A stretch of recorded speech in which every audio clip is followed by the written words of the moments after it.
Welcome back to the channel, everyone. Davey Deathray here with my guy Foz Rotten for another edition of Movie Punx. Foz, how are you doing? We're celebrating your birthday and 30 years of Airheads here. So I'm pretty pumped. How about you, man? Davey, thank you for having me on again, brother. We're here for a very special edition of Movie Punx. It's not just because it's my birthday. That's whatever. We're here to celebrate tonight the glory to the almighty Airheads. Yes. I'm so yes. Yeah, we were talking before we went live, and this is a movie that I saw a whole bunch when I was growing up. Really enjoyed renting it from the video store, of course. But also it had this run on Comedy Central, it seems like, for a few years, where in the summer you were just getting it like every couple weeks or something like that. Me and my friends would always stop everything at whatever point it was, we would finish the whole movie. And Airheads, like going back to it and watching it this week, man, this movie is not just like a fun movie from 1994. I mean, there's a reason why it made my Rad 9 movies of 1994, because there's something really special going on here. And I love Dawn of the Dead. I love Return of the Living Dead, Repo Man, all that stuff. Those movies have so much love. I do feel like the corner for Airheads is a little lonelier than those movies. And I'm really happy that we can shine a light on this film and talk about, what makes us love it so much. But Davey, how can you pluralize lone? How can you? The Lone Rangers. I love, like, Joe Mantegna's voice, and we'll talk about all of that, but I mean, there's you can see why he worked so well on The Simpsons, like doing Fat Tony. I don't know if he ever did any other side voices, but his Fat Tony feels like Harry Shearer or Hank Azaria. Like, it feels like it's in that world. He's a guy that's got a great voice and certainly puts in a really memorable performance here. But what do you say we say what's up to everyone in chat before we get cooking? Let's go. What's up, everybody? I can't see the chat, so you're doing Oh, you can't? You should bring it up. You can bring it up. Are you on? Oh, you're on your phone. I'm just on my phone, but I'm in the new room. Look, Davey, I'm in a new room. It is beautiful in there. I'm digging the background, and I guess I can just make up chats since you can't see the chat. So I'm just, who knows if these are real? Just make up shit. Be like, Brandon Fraser said, thanks for watching. We got Sean Strauss became a YouTube member. Thank you so much, Sean. Sean is lives in my hometown of Juneau, Alaska, and he was actually one of my substitute teachers way back in middle school and high school. And he's kicking it in Juneau, and really appreciate you becoming a member, Sean. I'm not sure if you're able to catch this live or maybe if you watch it on a rewatch. Really appreciate your support, man. It's I'm excited that we unlocked channel membership, and it's been really cool seeing people throw out their support. So Davey, let me ask you, you're calling him Sean now, but at the time, was it Mr. Strauss, or was he one of the cool teachers? I think it was Sean. Yeah, I think it was Mr. Strauss, because he subbed for like I think an art class when I was in middle school, and then maybe like a math class or something in high school. So I never felt very comfortable calling teachers by their first names, even if they told me to. I don't know why. Well, Mr. Strauss, thank you. Yeah, I just always felt like that level of respect. Well, I mean, I guess level of respect. I talk some shit, but I wouldn't call them by their first name. This is a punk rock show, man. Ain't no respect. Yeah. We got Necro Mechanimal in the chat as well. Raymond Malaber says, "Hey, Davey, and happy birthday, Foz." Ryan Swayze says, "Hey, everyone, happy birthday, Foz." Hell yeah. Antonis dropping in. "Hey, Davey, how you doing?" I'm doing great, Antonis. We're about to talk some Airheads, so I'm really really pumped. Zub Zero is in the chat. What's happening, Zub?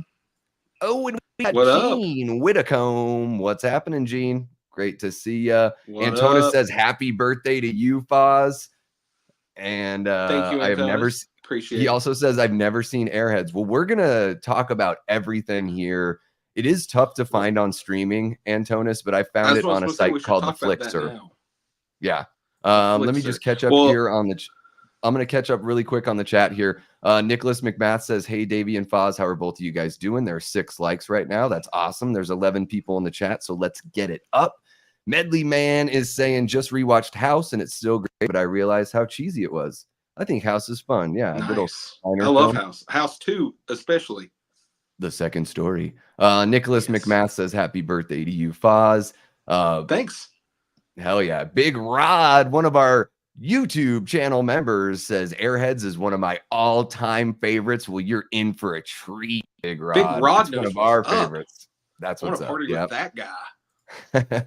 Dynamite Tiger says, where's my naked picture of B. Arthur? It's on its way, Dynamite. Checks in the mail along. And a football helmet filled with cottage cheese. Just so you have something to use while you're looking at that picture. Could you eat the cottage cheese? Could you eat the cottage cheese? Say you've been in that radio station all day, Davey. You're hungry. You try the burrito with the pepper sauce. It don't work. Could you eat the cottage cheese out of the football helmet? I've never been a fan. If I were a fan of cottage cheese, I probably. What do you do? Like put fruit in it to make it passable? I mean, it's not. I don't eat it. I don't eat it. To me, it just looks like it's spoiled, and I don't want to eat it. Everyone's saying what's up to each other. Medley Man says daily reminder to the chat to watch The Wire. Fuck yes, one of my all-time favorite shows. The Wire is everything. Yeah, Medley Man wants me to review every episode. I might just review each season, though. Okay, I'm in. Let me know. We got Wire Punx. We got Bradley Johnson in the chat. What's happening, Brad? This is another hometown guy, one of my Juno folk. Brad is a musician, a singer, a big fan of music, movies. Was always so supportive when I was playing music out there in Juneau. So really love seeing you out here in the chat as well, Brad. And then we've got Tyler Adams. Man, too many live streams at once. I hopped from 3C Films to Womp Stomp, which just started. I get you. Womp Stomp's great. My luster, I don't know. Do you watch 3C, Foz? No, but I will answer this. Who else is talking Airheads tonight, buddy? Who else? Exactly. That's what's up. And everyone's saying happy birthday. I could read all these. We got Gory Tiger in the chat. Thank you guys. We're falling behind. I'm just trying. I know Foz is like, I don't see the chat and I just want to talk about the movie. And I'm making it's like bringing the kid to the amusement park. And then you have I want to go, Davey. I want to go. Yeah. You're right there at the ticket booth and you're like, wait, we have to make sure we have everything. And it's like, no. All right. Brad says he's on his way to Phoenix to meet Marilyn Manson. You got to get a hold of me when you're here, bud. We got Mud Nelson, one of our great patrons in the chat. How you doing, Gavin? We got Jamie Hart, talking about Lone Rangers. She's our lone mod. Oh, okay. Lone mod. Hey, Jamie, did you see Airheads in the theater? I need to know. Oh my gosh. You know that she did. And Big Rod says, I'll party with you, but I ain't farting on no snare drum. Man, I had the snare drum and everything. It was tightly tuned. It was perfect. I love, speaking of like funny moments with like when actors that you can tell they don't play the instruments. Yeah. Like I love when Brendan Fraser's talking about getting the PRS guitar and he like holds his hand like this. And it's just like, it's one of those moments that cracks me up where I'm like, oh yeah, he doesn't play the guitar. So, but they sure do look the part. Let me ask you, Davey, and we can ask the chat this. What was more believable, Brendan Fraser as a caveman or Brendan Fraser as a guitar player rock star? I think he was more. I like him as Chaz. As far as a performance goes, I think Chaz is more charming. What's his name? Chester. Obleby. Yeah, Obleby. Yeah, it's great. All right, Medley Man's still talking about The Wire. This is awesome. I love it. You know what? You're not having a good live stream until there's like multiple derailments and offshoots, right? That's the mark of a great. Yeah. And you're in the dark, Foz. For all you know, I'm making all of these chats up. Dynamite Tiger says Airheads is one of my faves. All right. This is awesome because honestly, guys, I feel like the last couple of episodes have been like relatively chill as far as the action goes in the chat. And I'm really happy that it seems like we found one that a lot of people are ready for people to talk about. So I could go through all the chat and all that stuff. But guys, we've been talking for about 10 minutes. Why don't we just get into the movie, Foz? What do you think? Hey, Davey. Would you say that this chat was born to raise hell? Born to raise hell. Hell yeah. And it's also rock and roll. Yes, it is. It's everything. Jamie says happy birthday. All right. Thanks, Jamie. I know usually I bring up like topics and all that kind of stuff. Like I bring up the little thing. I think we can just sort of like, do you want to, for everyone in the chat or everyone watching after the fact that hasn't seen the movie, Foz, do you want to sort of take the lead and give us a quick synopsis here? Oh, I would love to. I would absolutely love to. Can I show off my stuff? I'm like, it's Yes. my literal birthday. Well, Yeah, you guys. It's my literal birthday, David. Let me show off my toys. Yeah, you guys want to see all of Foz's cool shit, right? All right, so I got this killer Airheads shirt from the same company at the same time as this killer Airheads poster. If you can't, well, it's a flag actually. If you can't tell, it's the Appetite for Destruction cover with all of them, and Lemmy up top with like a sunbeam behind him because he's God. Just so you know. Yes. Just so you know. Also, editor of his school magazine or school paper, magazine. Right? Yeah, exactly. All right, and then I still got my original copy from on VHS. Everybody loves the VHS out there. This was from the store that I rented from all the time, and whenever they put their extra couple copies on sale, my mama snagged one for me. Nice. And at the same time, I remember I got 2 movies that day. PCU, another movie you can't find anywhere unless you still have the video VHS. Or the DVD. Ooh, DVD. I want a real quick interruption because I'll forget to bring it up if I don't bring it up now, Foz. All right. So you just brought up PCU, right? And guys, I know a lot of people don't know this, but the main shooting location for Airheads is the same plaza that Die Hard was filmed at. Now, of course, the radio station isn't Nakatomi Plaza, but there are multiple shots where you see the plaza right behind the radio station. So it's the same address. I looked it up on IMDb. It's just a different part of that plaza. And really similar vibes. Michael Richards up in the air ducts, crawling around with his lighter. You have the police presence outside, the SWAT that tries to take it over. There are these multiple themes. And you just mentioned PCU, and the one guy from Die Hard directed PCU, didn't he? What's his name? Right. The cokehead. Yeah, I'm trying to think of what his name is. I totally didn't even think of that. He has a unique name. He's got like a last name as a first name, something like that, doesn't he? Ellis. See, look at that. We said that at the same time. That's amazing. Our brains are connected. So yeah, go ahead. Continue showing your stuff. I just wanted to mention that. Well, I've shown the flag. I've shown off my t-shirt. I got another old t-shirt. It's just like a standard picture of them 3 like together, kind of like on the, I can't even see shit right there. Okay. But I kind of got that, but I couldn't dig that up as a box somewhere. But I still got my CD. Oh, beautiful. Soundtrack. Yeah. Complete with Degenerated. On there. This is great. It sounds like Brendan Fraser really did lay the vocals down. I think so. Now, because he is at the very end of the movie, spoiler alert, when they're doing the prison performance, that microphone performance is a real mic. I could tell because and you know what I'm talking about because you play music as well and you're a singer, that you can tell that his microphone is catching like all the little changes when he moves around that microphone at the end. So it sounds like they really did have Fraser sing. Yeah, on the soundtrack, it's a total studio soundtrack. Now, I'm not sure who the backing musicians were, but I'm pretty sure that was him. And here's a couple little pieces of trivia. I don't know if you know, Davey. I don't know who knows it, but I'll just throw it out there. When I was about 15, it blew my mind. There's an old school punk band called Reagan Youth, and I bought my first Reagan Youth CD. It was maybe even a best of or something like that. And I put it in, and I jumped in the shower after school because I was heading out to do something. And I remember putting in the CD and listening while I'm in the shower. And all of a sudden, it's a very sloppy punk song. And I'm like, I know these words. Where do I know? And it dawns on me, it's Degenerated. And like, I was blown away. The song is a Reagan Youth freaking song. Oh, really? Yeah, and if it's written by somebody else, I don't know. But as far as I've looked it up online, this was from the early '80s, Davey. It was a Reagan Youth song, and whenever they made the movie, for whatever reason, they chose that song to make into a power slop song. And Brendan Fraser was singing. I don't know who the backup was. but I know the writer who has done this is an old school punk dude. So I say he's had some influence in that somewhere. I'm just guessing on that. Yeah. Yeah, and the song sounds great. The production's awesome. I think that's like totally one of the things they get.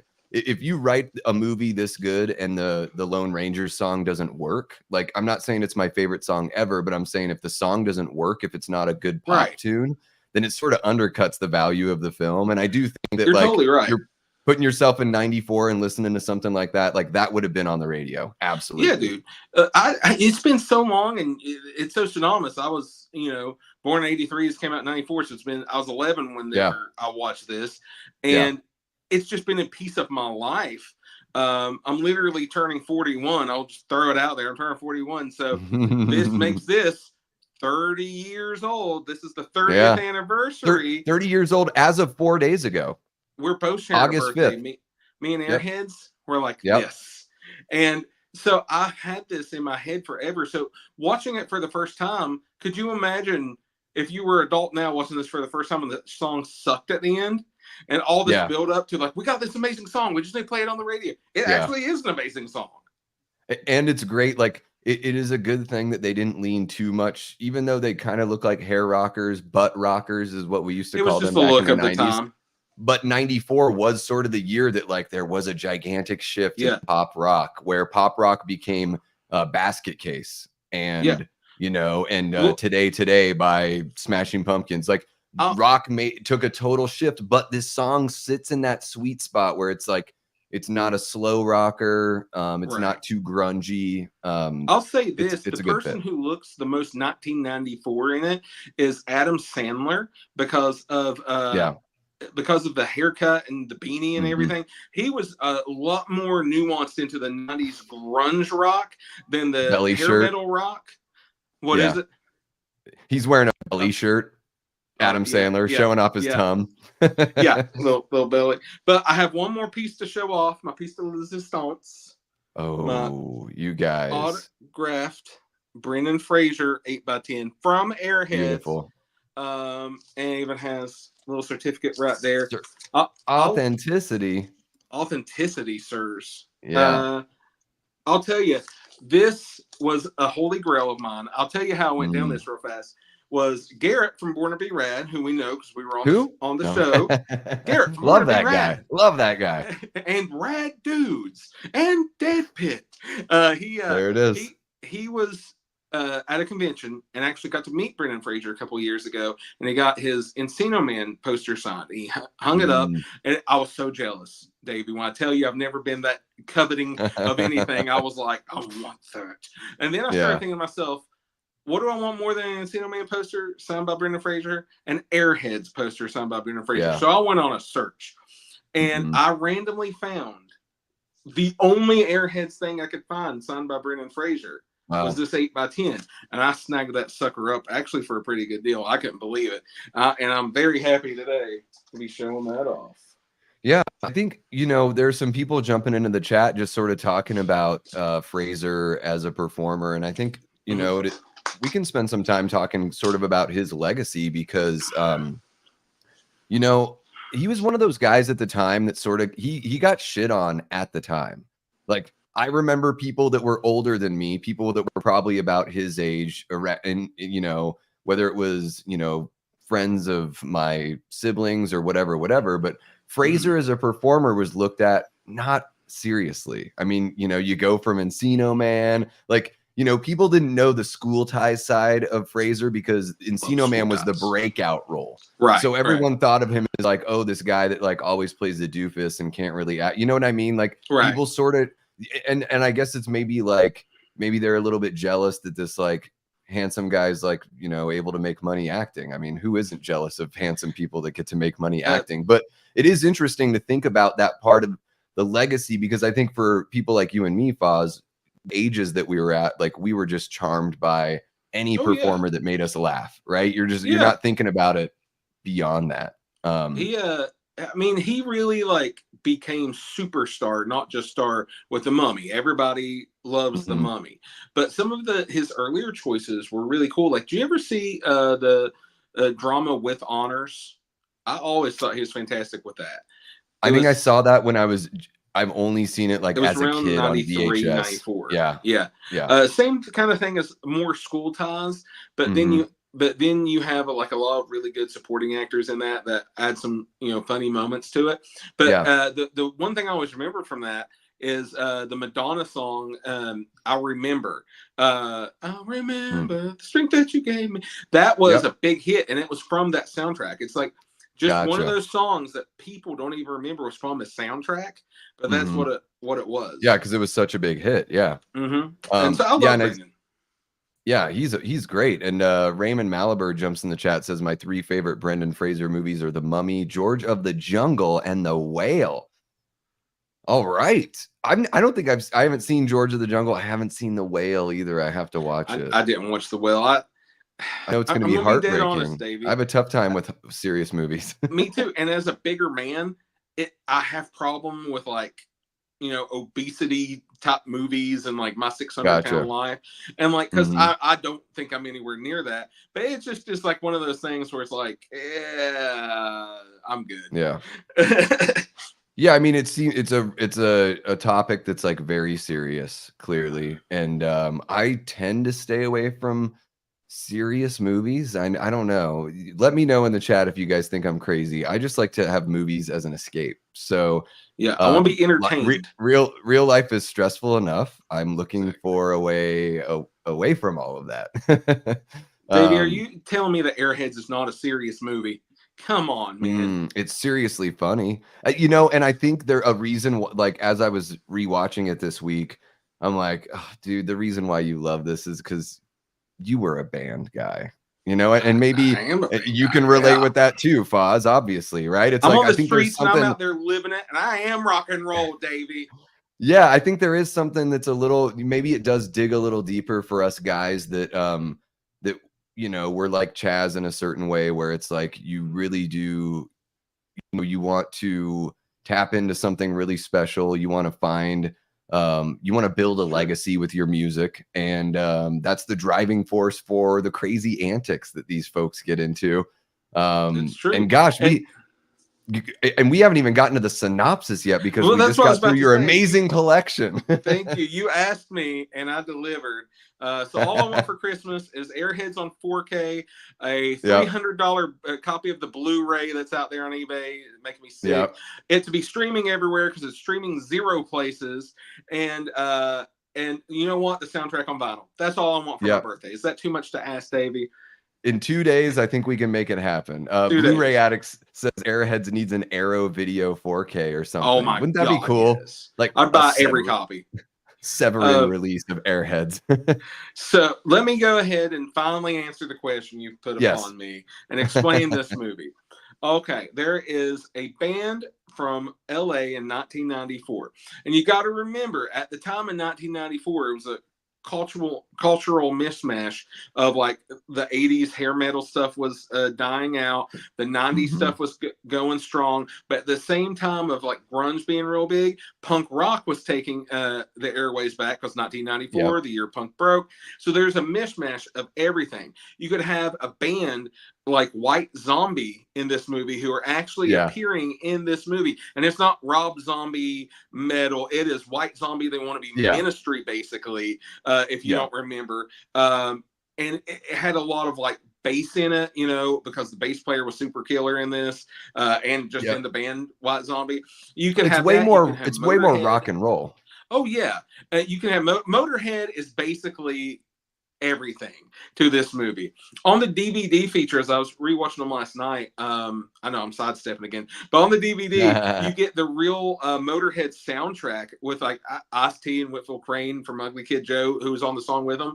And like they go to the Airhead screening and bust out the screen and they play a Motorhead show, and Ice-T's right there with them. It's awesome. It's killer.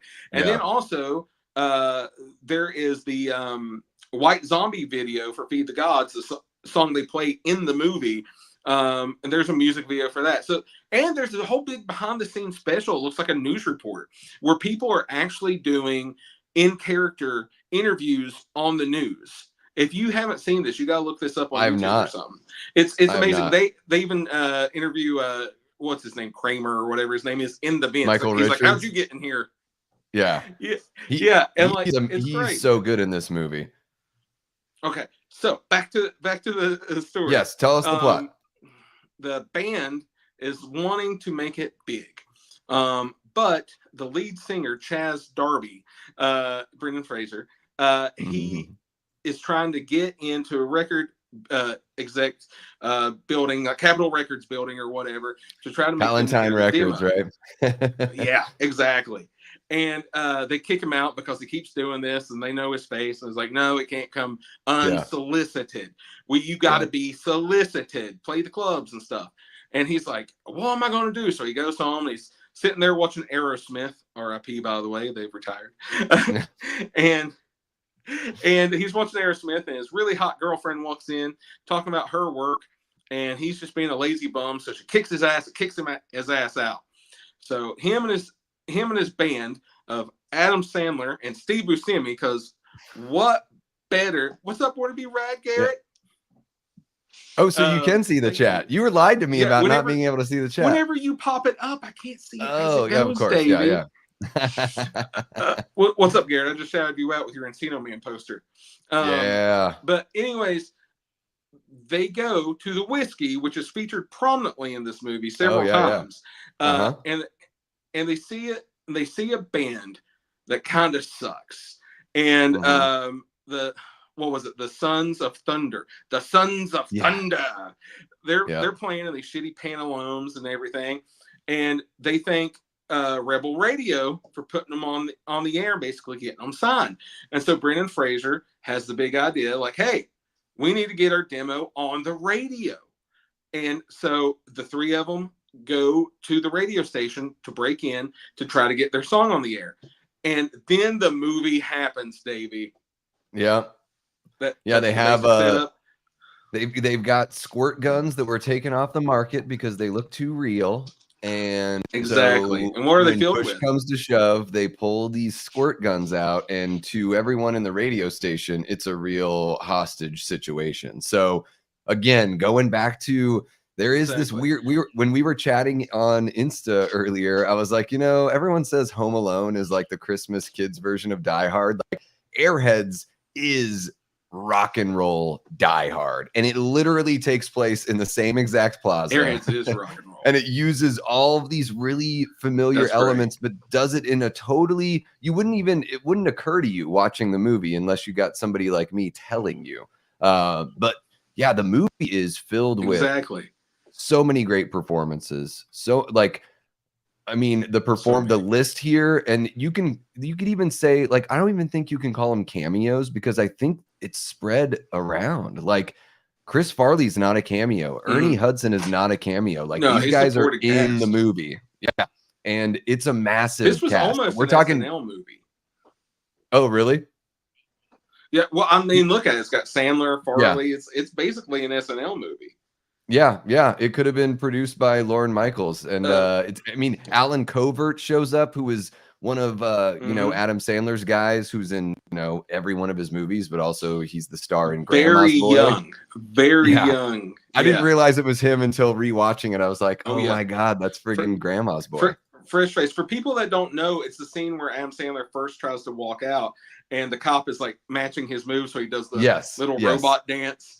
And like he has one speaking line later after that, but it's like the one and done. Adam Sandler hooked him up, I'm sure. Yeah, he walks up right when Chris Farley makes his first appearance. He's got a line. Yeah. And Joe Mantegna as the man, as Ian the DJ, Michael McKean as Milo, I was supposed to say the executive. Besides Spinal Tap, which is obviously Spinal Tap, one of the reasons he's in this movie, I'm sure, because this is like the 90s version of Spinal Tap or whatever. But I'm pretty positive I know he was in Coneheads, which always makes me think of Coneheads, SNL, just another like that time period of mid-90s SNL style movies. Yeah, and I always think of Michael McKean as just sort of like he's one of those Renaissance men of comedy, like doing the Spinal Tap thing, being he was on SNL when they were in kind of a dark period, just sort of trying to bring them up and everything. And I feel like he's you know, Best in Show, all those Yep. movies that he does, all those improv movies are really fun too. And yeah, here he's hilarious, and he gets pulled around by his ponytail, and he plays a great shit because he's got that voice where he can just seem like such a yuppie bastard, which he Come on, definitely babe. is here. Yeah. I love when there was the moment we were talking about this earlier too, because I'm a huge NoFX fan. I had never noticed before, and maybe it's just watching it on TV. I'm not sure if they, you know, crop something out to put it on television, but when Buscemi is basically like holding up a stack of CDs and he's like, man, you guys got all this rad shit here. How come you never play it? And the front one that's showing to the camera is White Trash, Two Heebs and a Bean by NoFX, which is an amazing skate punk record. And yeah, Milo's basically like, well, if they're so great, why aren't they tearing up the charts, babe? Buscemi says, because you're not playing them, babe. And it's like, that to me kind of encapsulates the way that I feel about, you know, commercial radio. And one of the reasons why I never really listened to the radio growing up is because I was like, well, it's only popular because they're promoting it. Like, so I'm looking for good music, not well promoted music. And certainly there's good music in the pop sphere, but I always felt like the best music was just outside of the pop sphere. Exactly. And I got to add something to that. You brought up a very good point. The part where he's like, because you don't never play it, babe. He adds in a very subtle, you suck, right under there. Yeah. There's a lot of that happens in this movie where it's like the under, you have to watch it as many times as I have in my life to get all these. Like, I don't know if YouTube will pop us for saying this, but I just got to say it. Do you notice whenever it's a plot spoiler point, when it's announced later in the movie that the Rebel Radio is going soft and they're having to reformat, the one girl who's now hooked up with Pip is like real quietly as her head sounds like, oh, those blowjobs for nothing. Yeah. And I'm like, and I'm just like, oh my God. Yep. That's a great comedic moment. There's also a lot of like really creative name calling, and it's like they never use you know, they say thing like, you know, Dick Stain and like Dick Smoke and all these sorts of this penis over here had to ruin everything. And the way he says, you know, penis. Yeah. Just like all of these, like, I think that's one of the most interesting things about the script and the performance here is like, it seems very like, to me, it really does capture the way people, you know, talked in the mid 90s. Like my friends and I were sort of like that with each other, like the good natured ribbing and everything. And, you know, creative name calling. I mean, it's like, it's hilarious. And there's tons of that in this movie. Absolutely.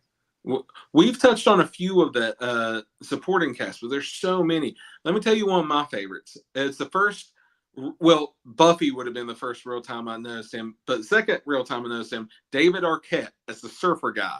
And if you look on the credits, his name is literally Surfer Guy. Yeah. The surfer guy wants to come back in here. Yeah. He wants, after he escapes, he wants to come back. And he is hilarious the way he's like, you guys are crazy. Yeah. He just like has no shit. Just like non sequitur, just odd behavior. And of course the classic shot of him playing like the Game Gear with the magnifying glass and just shaking his head. With four non-blondes playing and they're all rocking out. Exactly. Yeah. And man, this movie has just got like a really good pace. It breezes right by. I mean, talking about another non-cameo, but another star performance, Michael Richards, who did not have the best film career. He kind of struggled, other than, you know, I love him in UHF, but that was before Seinfeld. But once Seinfeld broke, UHF, but it was just sort of like, you can't forget the kids movie. Well, I'm blanking right now.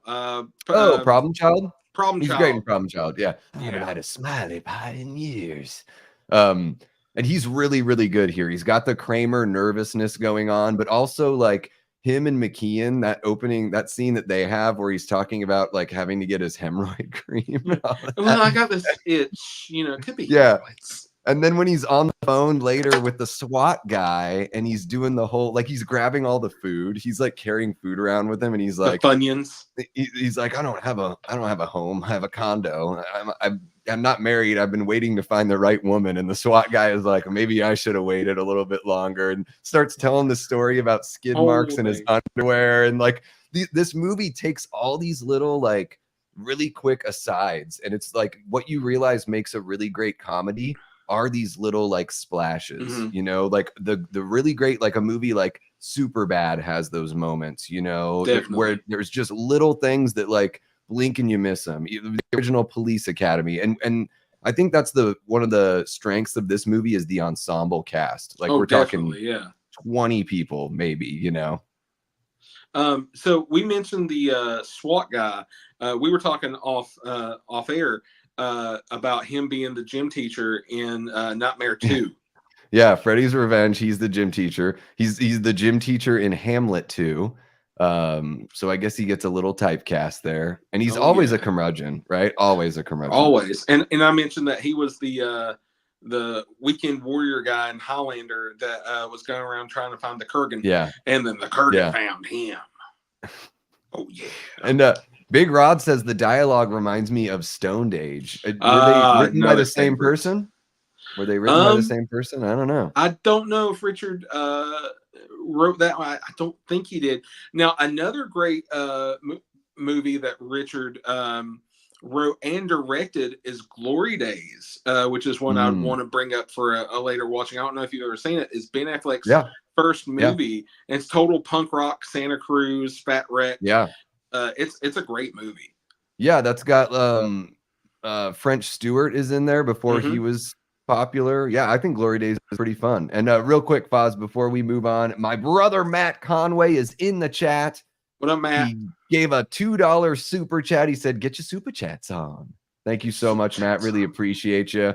And then he just became, he gifted 5 memberships. Who's gonna get the memberships? Wow, that's very, very sweet of you, Matt. Thank you so much. I'm excited to see who gets those. I wonder, are they going to show me here, or do I have to open up YouTube to see who gets the membership? How does that work? I've never even known that. I think it just gift it. Yeah, you can gift them, and I think it just randomly assigns it to the people in the chat. Well, so I should be in the chat, dang it. You have to be in the chat, and then you can get a gift maybe. Nicholas McMath says there's 14 likes right now. That's awesome. Those are rookie numbers. Got to get those numbers up. It's my 41st birthday. We got to get to 41. There we go. And then I want to catch up on a couple other things here because Medley Man really, really wants to know, Foz, what's your favorite season of The Wire? He's got to know. Okay. This is a hard one. I love season 2. I think season 2 is about the best of the best, but everybody always craps on it. And I like the ones with the kids and everything, but I also really, and season 1's epic. You can't hardly beat season 1. And you know, Amsterdam and everything. I love all that later on. I love it. But I also really like I think it's the last season, season 5. It's just so good. The last season's just so good. But if I got to choose, I got to go with 2 because everybody hates on that, but I love it. There it is. There it is. And I think that was the only one I wanted to catch up on for right now. Oh, Happy Sanjo, one of our channel members here, says Airheads is a great movie. Wanted to make sure to throw that one in there. Let's see here. I think we're all Blu-ray Addict says season 4 is my favorite when talking about The Wire. All right, everyone's into it. And Necromechanimal says Raymond, Gavin, Ashton, Jordan, and Carbonite got the subs. All nice. Right. Jordan, where's Jordan? I don't see a Jordan in the chat. Or is it My Chunky Jordy? Where we got? If you just got gifted a membership, throw a little love in the chat. Just let me know you're here. I just want to see your sweet little chat pop up there. Jordan is their government name. I'm Jordan. And so what should we move on to next here when talking about Airheads? Okay, so I got it. So their move after they take the hostages with the pepper sauce. I don't know if we specified that. It's with pepper sauce. So basically hot sauce. They round up everybody and they're freaked out. They don't know what to do. Then Ernie Hudson calls them up and is like, "Hey, let's talk. What do you want?" And they just basically send or like, "We want some airplay." But I think we skipped the step where the demo they had brought was the reel to reel. Oh yeah. And they're not set up for reel to reel, so they have to go down to the basement and get the old reel to reel player so they can set it up to play it on the air. And whenever they are set up and playing it, it plays for like 5 seconds and it spools out, and Rex had lit up a cigarette and they told him to put it out, and it hits it and it goes up. So now they have no demo to play on the air and they freak out. And when they figure out they're surrounded by cops, they don't know what to do. That's when Ernie Hudson is like, "Hey, I'm the one of 2 Ghostbusters appearing in this movie, and I would like to help you. Send somebody out, and I'll do something for you." So like, "Okay, man, gotta go find my girl. Here's a hot ass picture of her, and you gotta go on the strip, showing off her booty." Oh, dude! Whenever I was 11, I was like, "Oh." And even when I've always been an ass man, so you know. She had me at hello. She had me at hello. And then so they're like, "Send out somebody." So they send out the really nice lady because Adam Sandler likes her a lot. And they're like, "Oh, here's Yvonne. Go ahead." And but everybody else after that kind of gets in on it. And they're there for most of the movie.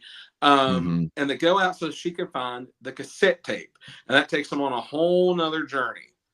Yeah, because the girlfriend threw it out of her car when she was upset. This thing has been like hopped on by, hydraulic, Cadillacs, and a dog pissed on it. And this thing's like all over Hollywood Boulevard. It's a total mess.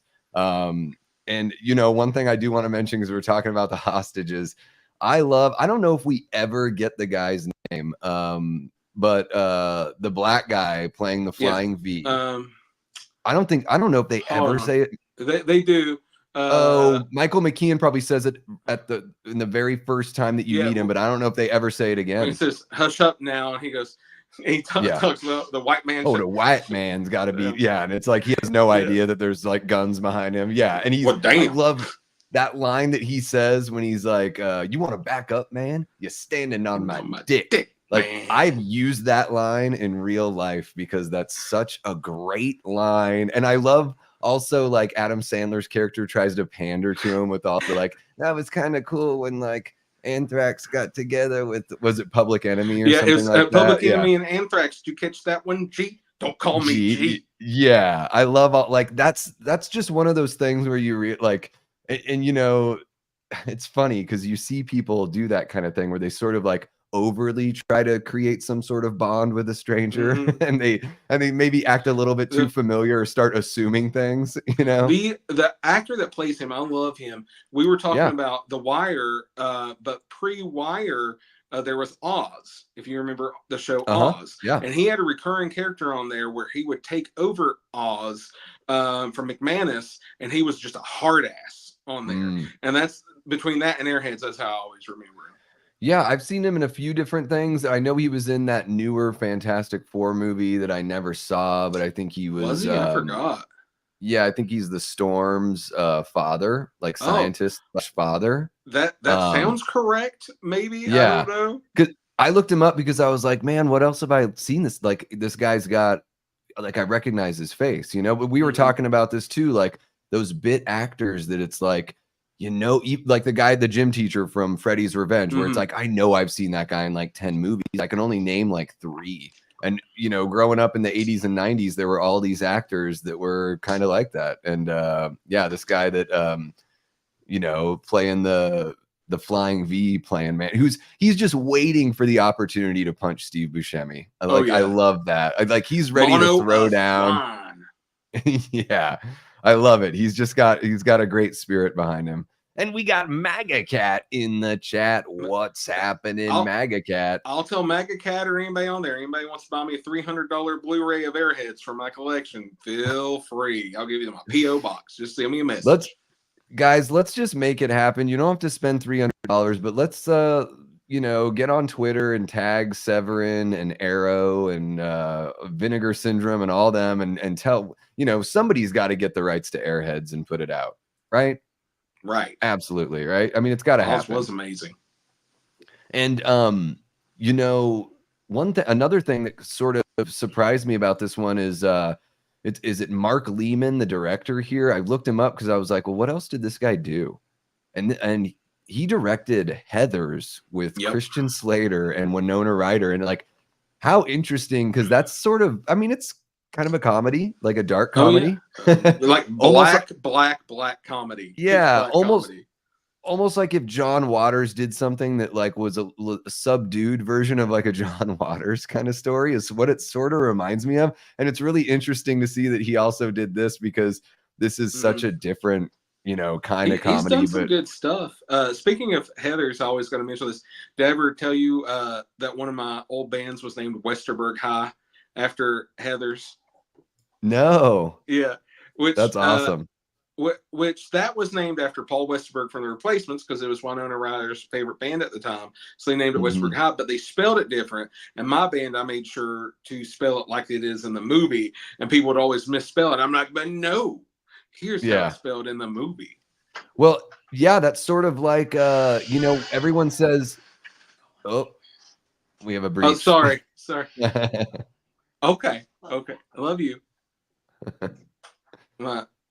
My wife popped in to let me know she wasn't running out like she had originally too. Shout out to my wife, Brittany. We love you. What's happening, Brittany? Antonis Andriotis became a YouTube member. Just want to give that a shout out here before we move on. Let's see here. There was something I was going to say, but it's gone. It's gone. My brother says Heathers, absolute classic. Jamie says Heathers is so very. Jamie, did you see Heathers in theaters? Inquiring minds want to know. You've seen everything in theaters. You know she did. You know she did. And yes, it's true. My brother has always had a thing for Winona Ryder. It's true. He ain't the only one, buddy. Ever since what was it, Matt? Was it Lucas? Was that the movie that started it all? Lucas. She's in that one, right? She must be really young. Oh yeah, in that one. Right? She's a band girl in that one. That was pre-Beetlejuice and everything. Yeah. And so the same director directed 40 Days and 40 Nights with Josh Hartnett, says Blu-ray. I love that Interesting. movie. Love that I saw movie. he did a bunch of TV shows and stuff too. Yeah. I think True Blood was one of the shows he directed a whole bunch of episodes for. And Raymond Malaver says, magic of the internet. You can be watching a movie and see an actor or actress and look them up if you don't remember where you saw them before. Yeah. And unfortunately, it's sort of, I think maybe it makes our brains a little bit less reliable because we've got the computer in our pocket, right? Have you ever noticed that? Where you're like, now I can't remember shit because I've got a supercomputer right here. Exactly. Yeah, my brother confirms it was Lucas. All right, there we go. And Jamie did see Heathers in the theater. She was 15. Matt nice. Says she's about my age, so not weird. Yeah. And Raymond says Heathers is so fun. R.I.P. Shannon Doherty. Yep, it's sad to have lost her. She was a very fun performer. She's in one of mine and Foz's favorite movies of all time, which is Mallrats from 1995.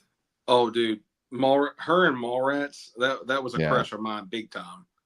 Yeah, I think that's my favorite performance of hers. Like, she's just so like natural in that one. And you know, we've got Shannon Doherty, she was in 90210.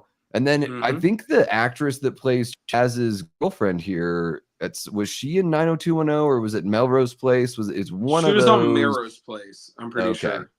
Because she looked really familiar to me, but I was, so young when that show was popular. I never watched it. I haven't looked this up to verify, but just off the top of my dome, was she in season 1, then left at the end of season 1? She played the Southern girl. I don't even know. And she was friends with Matt. And it was the three others, the dancer, the Southern girl, and Matt occasionally had parts. And then it was all about the other people in the building. Yeah. Yeah. I never revisited that show as I got older. It was like the soap opera for the 20 somethings when I was 10. Well, You know? no, dude, I was there day one literally because my sister and I watched Beverly Hills 90210 since the pilot episode premiering, and then it was like season 3 worked up the spinoff with Jake coming in, hooking up with Kelly, and then it was all scandalous. And then Jake went over to Miller's place, and they had that show. And on the first episode, Kelly, Donna, and David went to find Jake, and so we were there. Proper 90s children. There you we go. were watching. All right, you guys were into the soaps, the 90s soaps. Oh my god. the prime time soaps. The prime times. But she's really good in this one. I think I mean, she's obviously very attractive and plays like her and Chaz are both a little kooky and can sort of fly off the handle at any moment on each other. It's somewhat realistic, I would say, maybe. She's got a temper. She'll just go off. Yeah. And there's so many great moments here where they just start, kind of screaming at each other. I love Brendan Fraser does like cartoony getting hit really well. And he's like, my snout. My snout. Yeah. I just thought of this. We'll go a bit deeper into the plot, but it actually kind of became like her getting there with the tape was like the whole motivation for a big bulk of the movie, right? But when she got there with the tape, the board got fried after she they got into a fight. She throws the chair. She throws the chair. The board gets fried, so they can't play it or anything else on the radio. And then there's the whole bit part later where they're trying to play. Well, I guess it does play for the crowd. So yeah, it comes to that. Yeah. But like in a lot of movies, if you just look back on it, it's like, yeah, it was a big part of the movie, but if they actually didn't do it, it wouldn't have changed anything. A lot of this movie probably wouldn't have been changed that much if they couldn't have found her. Yeah, and I guess they just wanted to find a way to, I don't know, make it a happy ending for them. Actually, if they couldn't find her in the demo and they set up all this stuff, they could have just played live. Yeah. So, yeah. But yeah, we're moving ahead. That's okay. We do the bounce around, it's like, that's what people show up just for, the conversation. So I don't, really don't mind doing the bounce around. We should mention, Judd Nelson as Jimmy Wing here plays a great sleazy record executive. Like the way he delivers his lines is very like he's putting on a certain kind of voice, and just like he showed up to work, even though he's only got really, 5 minutes of work to do in the movie. Alrighty, we're making records. Yeah. And he does that whole he's like, shut up and do it, or like, myself and the lawyers, we all go away. And then he just backs off. Yeah. Yeah. He's like, keep the gun. Yeah. My favorite one was where he's sitting there in the room after they're on the radio, and he's like, I knew about looking at him. He's a big bomb, big fat media bomb. Yeah. Yeah. The only reason why he shows up is because he gets called out on the radio, because Chaz basically is like, this is the reason why rock and roll sucks, is this guy Jimmy Wing. And all the A&R people. Yeah, like they have no idea what's going on. And it's funny because there was at the beginning of the movie when he's sneaking in acting like the delivery guy, and there's the band that are all wearing the Cat in the hats, and they're being brought in by their manager, and their manager is basically like, I worked really hard to put this together, like blah blah blah. And the guy's like, what should we say? And he's like, say? Are you kidding me? What do you want to screw this up? Like, don't say anything. And it just stupid hats. Yeah, and they just sort of shine a light on the, how there is a certain element of spectacle that gets, record label, major label attention, and that sometimes it has nothing to do with the music, the reason why a band gets signed. So it's a really nice, I kind of like that as well, maybe something that non-musicians may not pick up on when they watch the movie, but folks like you and I, we can watch the movie and be like, I know exactly what that's like because I've, played music forever. Right. Right. So speaking of all that, right. So, right. You froze up for me on a second there. So I was like, I think I can hear him. But you're good. No, it's all good. I finally stopped talking because I usually just talk and talk and talk. Oh, you're fine. So what I was going to say is, while you were mentioning like him coming in as the record executive, we got to bring up this really cool cameo. Now, this was kind of a cameo. Is Harold Ramis, the second Yeah. Ghostbusters of the movie, Yeah. shows up, and that's whenever they get the famous line of he's like, "Hey, I'm a record exec. I'm here to give you all a big deal," and they don't believe him, and he's like, "Okay, Mr. Record Company man, which side did you take in the big David Lee Roth Van Halen split? Halen or Roth?" And he says Van Halen. They're like, Yeah. oink, oink. And he's like, "Come on, give me another one." That's when they get the famous line of, "Okay, who would win in a wrestling match, Lemmy or God?" And he obviously is like, "Well, it'd be Lemmy." And they're like, "God? Wrong, dickhead. Trick question. Lemmy is God." And they like run him out on the rail. Yeah. Great. Yeah. It is a really cool cameo. I mean, you know, whoever called in that favor to get Harold Ramis, because that's big time. Like, I had kind of forgotten that he was in the film until revisiting it. And yeah, I mean, not only a Ghostbuster, but a writer and a director, and just Groundhog Day, everything. Yeah. Stripes. Yeah. And Stripes. And it's a blink and you miss it moment where they were calling him out to be a cop trying to come in there and get him. But after it's all going off, you can see him putting his badge on his jacket, and he pulls his gun out real fast. He starts pointing his gun like at the crowd. Because at that point, for you guys that haven't watched the movie, as the hostage situation continues to build, they're on the radio, and the band is sort of like guiding them on what music to put on. The people on the airwaves are learning a little bit about the band as the whole thing's happening. And there's like a festival atmosphere that starts to develop right outside of the radio station, where it's like a concert vibe and people start showing up to party. Yeah. At that one point, Joe Nelson's even like, "We're going to bury Lollapalooza." Yep, exactly. Yeah. He's like, this is just the opportunity here is amazing, right? Right. Yeah, Big Rod says Lemmy is God. Yeah. I love the cameo that they have here with him. Have a great night, Gene. Thank you so much. You know what, Gene? You should check out Airheads. It's really, really fun. And everybody. Then you can come on back and check this video out on a replay, and you'll know what we're talking about.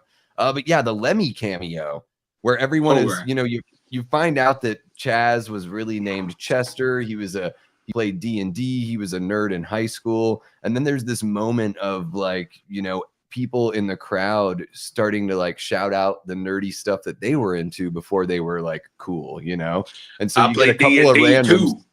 Yeah, you get a couple of randoms, and then they, it's Lemmy, but I guess he's not really supposed to be Lemmy here. He's just supposed to be a guy in the audience, and he says he was the editor for his school paper. I was the editor of school magazine. Yeah, like, there it is. Yeah. But here's the thing. Lemmy's just all omnipotent, so he can show anywhere at any time. It's true.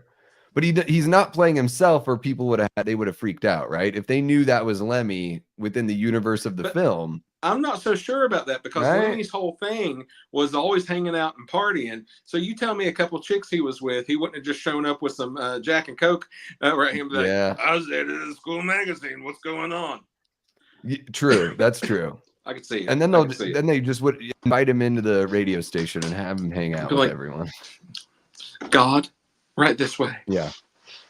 So, moving to the other stars of the film, it is pretty wild seeing, Buscemi, of course, he was in Reservoir Dogs before this, but he really wasn't an established star yet. So it was pretty cool.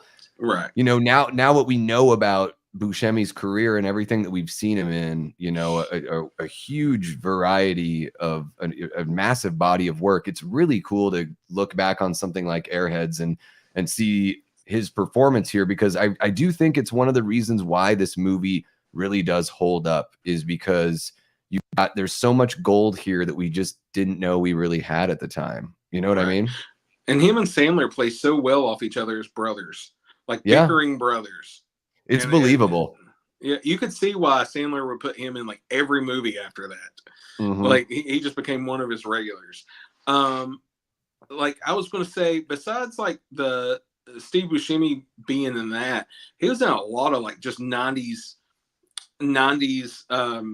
at the time after Reservoir Dogs, 90s indies. And this was probably like you said, the first major motion picture that he was featured in. Can you think of another one before that he was in that was a major release and not an indie? I don't know, because I guess Reservoir Dogs was considered indie at the time, huh? Mm-hmm. I mean, Yeah. we think about it Miramax as being picked it so up. popular. Yeah. Yeah, I can't think of any. I think like the first big one, other than this one, I guess like maybe Fargo was next, as far as like. Yeah, I think Fargo was after this, was it? I don't know. That's what We'll I have mean, to is it check was the chat on that. next. Yeah, it was next after this, because Okay. Fargo must have been like 96, 97, something Now, like that. I've seen a couple of different indies that he's in a prominent role. And like there's been like the random TV show or something he's popped up in. But the big part, it was such a small part, blink and you miss it. Bigger movie was King of New York with Christopher Walken. He was the guy like checking the drugs at the beginning of the movie with Lawrence Fishburne. But that was just like a small role. Yeah, and I don't even know. I don't think I've seen that one. It's one of my favorite dudes. I got to check it out. Big Rod it goes along with The Wire. Oh, okay. Perfect. Big Rod says, could you imagine how much this movie would cost if they made it after the actors in it broke out? Yeah. It would be unreal. Billy Madison, you wouldn't have got it. Yeah. Now, and I guess the question to follow up this one is, should they make a legacy sequel? Wouldn't that be fun? Yes. I have a storyline worked out. Holler at your boy. Foz will co-write it with Richard. Yeah. And we'll make thousands of dollars. Thousands, at least. Thousands. And Raymond says he's in Con Air and Armageddon. Yeah. Buscemi? Yep, for sure. But that's way down the line. And Fargo must have been the first like big like, yeah, and anyway, just imagine the career he's had now. It's crazy. Yeah. Anyways, big Buscemi fans. And let's not forget about his great cameo in Billy Madison. Yeah, exactly. Like that's what's up right there. That guy. Yeah, putting on the lipstick and crossing people off the list. It's great. It's amazing. My brother Matt says King of New York is great. Walken is full Walken in that. Great, almost 70s feel. So it's got that gritty sort of vibe. It's 80s and it's very gritty New York. 80s New York. Like you feel it. Yeah. I like that. I like that grittiness there. Happy Optimist Prince asks a random question. Rob Zombie or They didn't Ozzy? ask a question. I think for me it's they didn't Ozzy, ask a question. There's easy? only one answer to that. Yeah. I don't even think it's close. There's only one answer to that.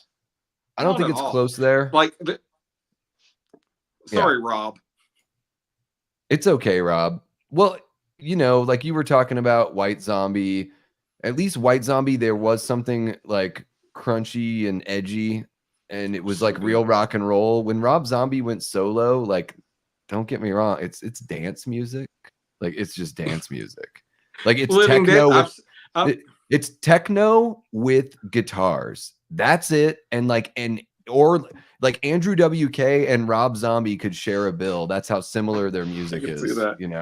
I'll say this. I know for a fact by some friends I have that Living Dead Girl is like one of the #1 stripper songs around. When the girl doesn't want to come out and dance to something poppy and they want to be edgy, they do Living Dead Girl or Buck Cherry, whichever. Yeah, it's all very like slick. I feel like, especially seeing White Zombie and Airheads, I was like, oh, they really were like a metal band. Like White Zombie was a metal band. Rob Zombie, even though he did I know he like gooped himself up on the covers of his record and everything. Like the theatrical stuff was there, but then when you push play, it's like I just don't like CNC Music Factory with metal guitars. That's all I hear, and I'd rather just listen to CNC Music Factory if I'm being honest.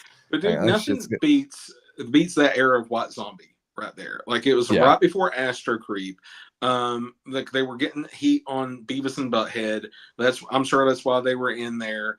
Because this was basically, here's something we didn't talk about. This was basically an MTV movie. I don't know if it was actually an MTV movie, but it was at least associated. They had freaking Kurt Loder in there. Yeah, and it didn't. Beavis and Yeah, Butthead. yeah. And when they show at the end of the movie, when they're showing the live in prison, there is the superimposed MTV logo on the TV screen. So you're getting the idea that this is a concert being shown on MTV. Yeah. And I think it was before they had MTV Films, because I don't think MTV Films became a thing until maybe Beavis and Butthead Do America. Joe's Apartment.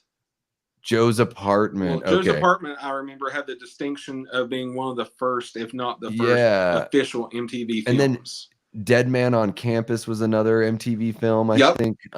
With your hero, so Kurt Loder. Yeah, they might have been associated as far as like being the same, from the same production company, essentially, you know, the same like Viacom umbrella or whatever. Because Right, Kurt Loder is like you said, he pops up there for a quick little bit. And you were talking about it's always on Comedy Central, or used to be back in the day. That's all Viacom. That's all together. True. Now it's all Paramount. Yeah. Yep. What's happening, Ashton? We got Ashton Luck in the chat. What up? Jamie says Ozzy or Rob Z. That's not fair. But Prince says for some it's a tough choice. You know, I guess it depends on when you grew up and what you grew up listening to, I suppose. Yeah. I mean, I don't know if Ozzy's ever like actually like, has Ozzy ever written a song? And I mean a song, not written lyrics. Because I know at least Rob Zombie writes songs. Like Rob Zombie pick up a guitar and he must be writing these songs, right? Can Ozzy even play guitar? I don't know. I don't even know if Rob Zombie could play guitar. I've never seen him do it, has he? Well, he must be able, like if you're putting out solo records, he must have been writing at some point, right? I guess I don't even know. It's just good people with Johnny Five literally helped write most of his later stuff. Like John Five was credited with that. Ozzy, I don't know if he knows how to play an instrument, but as a guy who's made some songs over the years, I don't know how to play that well, you know. So most of my stuff comes from lyrics and working with another person, a band, a producer, or whatever, to get the song. And that being said, Ozzy's definitely got the leg up on all the Rob there. Yeah. And I guess if you have a melody in mind and you write lyrics and you can sing it, and then somebody else figures out the bed to put in the background. My best friend is the voice memos, because I will write out the lyrics, I will sing how I want to go, I will kind of give it like all right here, give it, you know, whatever, and I will sing how the melody goes, and then they can come up with it. We meet at practice, and boom, we got a song. There it is. That's how it's done, baby. And that's the songwriting process, straight from Birthday Boy Fazraten. Right. Gory Tiger says that's a cool White Zombie song on the soundtrack. Which one is it again? Feed the Gods. There we go. Okay. And Jamie says, for me, it is tough. I love both of them for different reasons. Now, I'll be fair. Another thing, Ozzy will still win it hands down, but a fairer comparison would be Alice Cooper or Ozzy. For me, it's still Ozzy, but Alice Cooper's still man. Yeah, I'm picking Alice. I'm going Alice all the way there. That's fair. That's fair. Yeah. You know, I just there's something about how fun the music is and everything. Like maybe he hasn't had as big of an impact, but I don't know. I think I like Alice Cooper more. No, I will say this, and this is a controversial statement. I like Alice in the 70s, sure, but I love 80s Alice Cooper. Like Poison and all that, man. That is the Alice Cooper I know and love. I love all that stuff. Yeah, for me, like I love the of course, like the Man Behind the Mask from and that's Jason right during that time. Yeah, is great. I love him in the first Wayne's World movie. He's so charming in that film. Like not only as a performer, he's really fun, but everything else is great. Yeah. Let's see here. We have I do want to mention, because Ashton just popped into the chat, and I think Ashton, you were gifted a membership before you hopped into the chat. My brother purchased 5 memberships, and I see that you're a member now. So welcome to the member family. That's really cool to see that, and everyone's saying what's up. And I just want to make sure we catch up with everyone else. We got Brent Madison in the chat. He says, funny, I just got my Blu-ray today from Sloppy S and saw this stream pop up. Such a fun movie. Oh, So I know that. you paid the $300? No, that is a site that I need to go on and get the Grindhouse versions of the original Star Wars, because They it's do that. One of those type sites, yeah, where you can Gotcha. get that, yeah. So it's like a private seller that's putting these together themselves. But it's an actual site. Like you can go on the website, or it's just the Sloppy Seconds Band's webpage. You could just go on there and be like, "Hey guys." Is it the same people? No, not that would be hilarious. That would be great. No, like I would love that if Sloppy Seconds was like, you know what? Now we're like a boutique private label for movies that just aren't being released enough. Is that my cat, or do you have a cat? Oh my gosh, yes. Do you have a cat? I thought it was my cat. Came in a second ago. She accidentally let You're in. fine. Oh, bonehead sweetie. cat. Guys, this is Johnny Utah. Everybody say hi to Johnny Utah. Oh, I love it. I love he got fed. Johnny Utah. Give me 2, Utah. Adorable. Give me 2. All right, too get down, sweet. buddy. Too sweet. I couldn't tell because my cats will sit at the door. My boy Cosmo, and the meow sounds very similar. He'll come to the door because Kate's not home. She's hanging out at poolside with one of her buddies. Around in there like a egg. Like an egg, yeah, which Adam Sandler says in this movie. He's a pool boy in this movie. There's some really fun humor there. But yeah, I thought it was one of my cats, but good to know. No, this little orange menace got let in here, and now I have to be like, shh, shh. My brother Matt says Ozzy doesn't need an instrument with that voice. It's very true. Right. His voice is highly unique. I got 2 words for Ozzy: Black Sabbath. That game over, man. That's all you need to know. Black Sabbath. And his voice has this like there is a characteristic to his voice. I feel like I know they have totally different styles of music, but Peter Cetera from Chicago and Ozzy both have that, like, it sounds like they're singing through like a really long pipe. Like it's this really amazing quality that they have to their singing voices that is just wholly unique. Like most people don't sound like that when they sing. And that is something that stands out to me there. But yeah, let's talk about Sandler here. Kind of doing his Sandler thing, but what's really fun about this version is that he's not in a starring role. So there is he gets to play a shy character, and there is something like somewhat shy about the performance as well. I think it's like the quiet cool, Brendan Fraser. The quiet cool is what they call it. Yeah. When he gets the sleeves cut off the shirt there, and he's just getting to schmooze the chick that just can't wait to bang him on the $14,000 couch or whatever it is that Milo says that couch is worth. I love whenever Steve Buscemi's like, Pitt, put the monster away. Yeah. And Sandler, he really looks like he's naked there. Because he just puts his beanie over, and there's like nothing. There's no like underoos. There's no like fake underwear on. Here's the thing. We are used to Adam Sandler now, but looking at him then, he was ripped, dude. He was a ladies' man. He was the sex symbol of the movie, even over Brendan Fraser. Like, how did that happen? Yeah, they're all relatively slender. They're young, so that's one thing, right? Sandler's probably like 26 there, max. Yeah.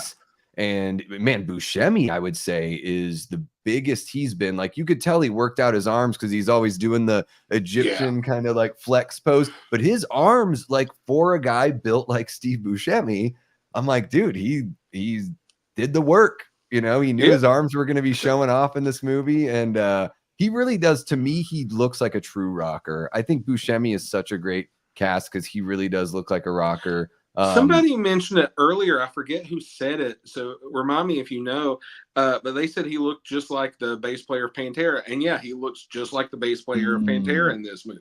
Like exactly. And he kind of looks like, I was just at the Megadeth show last night, and he kind of looked. The drummer from Megadeth has a really similar look to Steve Buscemi.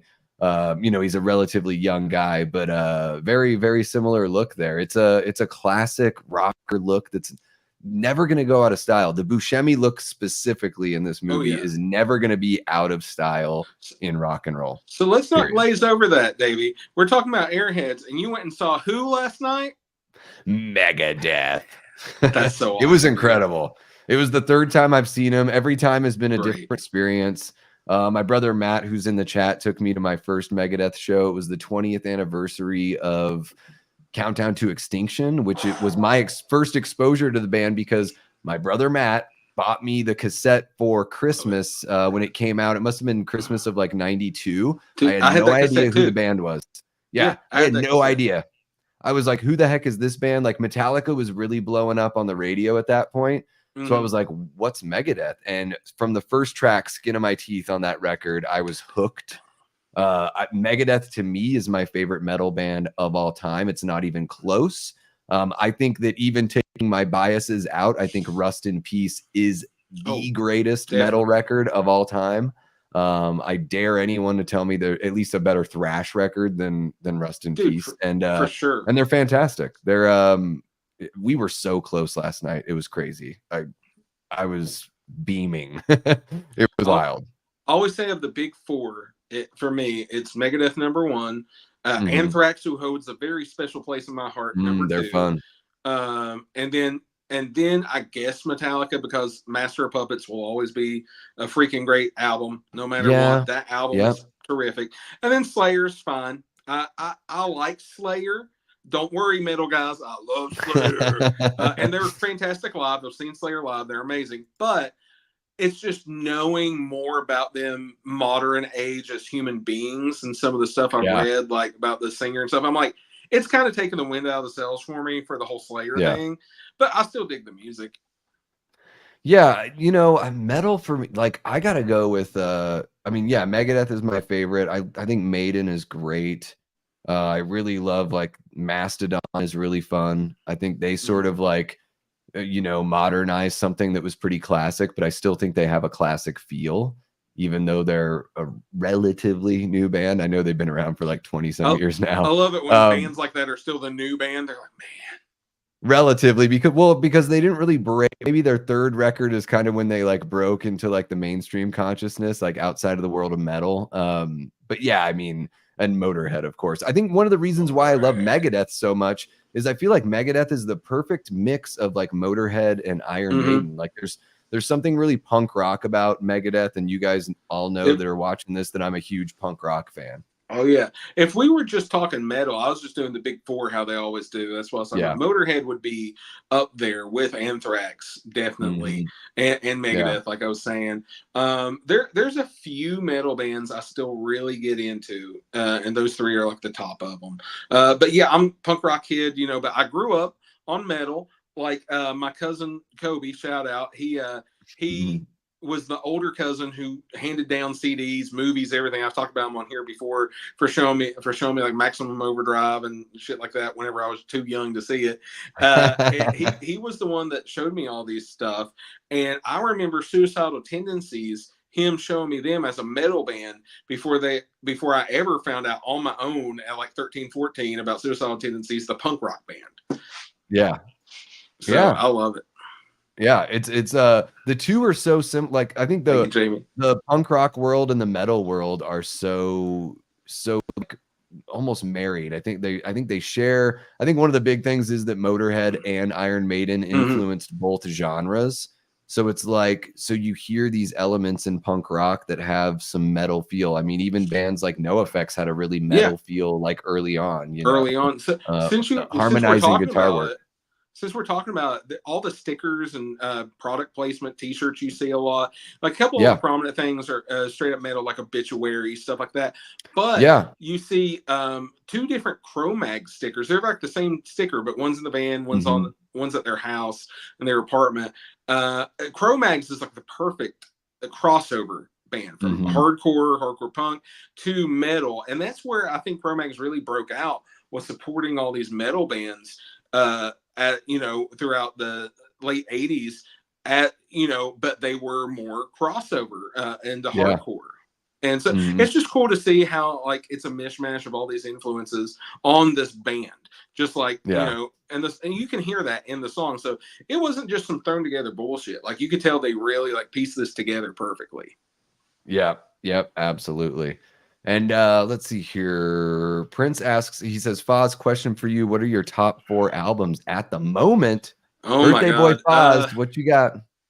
Jesus Christ. Okay, of all time, I always say Weezer Pinkerton. That will forever be a number one. It's a good pick. Probably Green Day Dookie. So Another good basically one. everything I listened to when I was 12. And let's see, two more perfect albums. Oh God, I don't even know, man. Ziggy Stardust and Spiders from Mars, David Bowie. That'd be an all-time favorite album. And I gotta throw some hip hop in there. Fear of Black Planet, Public Enemy. It's a perfect album. Any of those early Public Enemies Hell yeah. are 3 Feet High and Rising, De La Soul. I could go all day. Yeah. It's tough. Yeah, picking 4 albums is tough, especially I'm like I could pick 4 records from each genre, but to pick 4 and try to represent each genre, oh no. I'd probably we were just talking about, I have to mention it. Sorry, Megadeth, Countdown to Extinction. Like all-time favorite. Yeah. Yep. Yeah, not a bad song on the record. And it's funny, like when it comes to Metallica and Megadeth, it's like I get it. Metallica has the recognition, they have the album sales, but to me, it's not even close when you're talking about the quality of the songs. Like Megadeth songs are so far beyond. You could take the greatest Metallica record, and I think a lesser Megadeth record would kill it. And I think the first 3 Metallica records are really fun. Like I Kill 'Em All, Ride the Lightning, Master of Puppets. I'm down with those records. And I know everyone loves And Justice for All. To me, it's boring. And not saying that the songs aren't well-written songs, but something that's well-written and something that's exciting to me. Let's just say they were going through some shit on that album. Well, dude, there's only like 8 songs and they're all like 11 minutes long. Like, what the hell are you doing? You know, it's like, you know, what is this, the Allman Brothers? Or are you guys like thrashers? Like, are you a jam band? Or are you like metalheads? You know, like, let's get going. I think you can have a song or two that are 7 minutes long. Sorry, Davey. I forgot. I literally forgot. Literally on my would be in my number ones along with Pinkerton would be Circle Jerks, Group Sex, 7 Seconds to Crew. And if you can just take the first 4 years by Black Flag and consider that an all-time album, because I do. Yeah. Yes, the first 4 years, Black Flag. You can count that because they released it as a compilation, so it counts as one record then. I mean, I love Damage too, but first 4 years. Yeah, I think they're pretty comparable as far like I think Keith Morris's voice is a bit more fun than Henry Rollins for sure. Like nothing against Henry Rollins, but Keith Morris has a better voice. I always thought my favorite singer, maybe not person with them because I've heard some bad stuff, but singer was Chavo. I really like who was in Decline with him. I always liked his version of Depression. Like I think he's got a good voice. Man, they had so many different. I mean, even Des Cadena was singing for a little bit too, even though you know playing guitar and then singing, and it's just Dude, you saw Anthrax also? Yeah, we saw Anthrax like a year and a half, 2 years ago. It was Anthrax and Zakk Wylde, and I think Hatebreed opened up that show. I hung out with Hatebreed in West Virginia at a YWCA one night when they came to play town. They're definitely a crossover band because I always saw their stuff in the punk rock world, but they do that. They do the metal thing because they're just on that hardcore kind of thing, you know. Jamie Josta always talked about that. They were a hardcore band, still a hardcore band through and through, but whereas like punk rock would try to hold them in this like little package and say if you do anything you're not punk rock, they would go on tour on like Ozfest and these metal bands would just eat them up and everybody would praise them. So they're like, we went with the metal guys, but we were still hardcore. I mean, you got to go where the love is, right? That's the whole thing. So if you're feeling more love with one group, then it's like, well, you're gonna have more fun playing those shows. You're gonna connect with more people. And Ryan Swayze says Tool is my favorite metal band, even though they're not your traditional metal band. Yeah, they're a little more mathy, a little different for sure. Art. I always consider them like not art rock, but art metal. Yeah. Cliff Burton era Metallica still rocks. Matt is not telling any lies there. Mastodon broke out 07. Yeah, I think it was because I think the first time I heard Mastodon was probably like 03, 04, not long after the first record came out. Tyler really likes Load. So there are some songs I like I like Bleeding Me. I think that's a really good late, well, now it's mid-era Yeah. Metallica, but you know, short What's the hair one? Metallica. What's the one that's like na na na na na na na? Has the woman on there? I can't think. People's gonna kill me. Yeah, I don't know. I I'm remember not the sure. music video has them like swinging back and forth on this thing. It was like one of the first singles, Oh, if you're not the thinking first about single Until off of It there. Sleeps. Until Yeah. It Sleeps. Well, Yeah. no, maybe That was the I first remember single. Until It Sleeps. Does that have that na na na na na na na na na? I don't I know. think because I remember that, but I always remember "Hero of the Day" as like the video, as the music video. I remember that was a whole high school era right there. Yeah. Yeah, it was different when Metallica did that, and then they drove that big old semi truck around, and there was like, wasn't there some contest on MTV where they like show up at some rich person's house and play a show? Thank you, Lemmy, for bringing this up. That's all I'll say. I love talking about this. It's one of my favorite memories. So it was Metallica Plays Your Backyard was the contest. Yeah. And they had these spots going for weeks where it was these 3 semi-trucks going, and Metallica was supposed to be in the back of one of them, and nobody knew which one until they opened the back of the semi-truck. So you would have this split screen with 3 people waiting, like, I hope Metallica shows up, plays my backyard, and they got all these people there. And then it shows 3 people simultaneously opening up the back of the trucks, and the other 2 had like cool swag in there, but Metallica sitting on like couches in the back of the one, like they've been in there for weeks, I'm sure. And yeah, and then they were picked up around the corner, in the backyard. right? It was awesome. Yeah, I remember that being a big old thing. That was for Load, right? They have not been in there for weeks, guys. Yeah, it was around that era, definitely. Yeah. And we have another super chat from my brother Matt Conway. He says, thoughts on Alien Romulus? Pumped or stumped? Super pumped. Super pumped. I'm excited.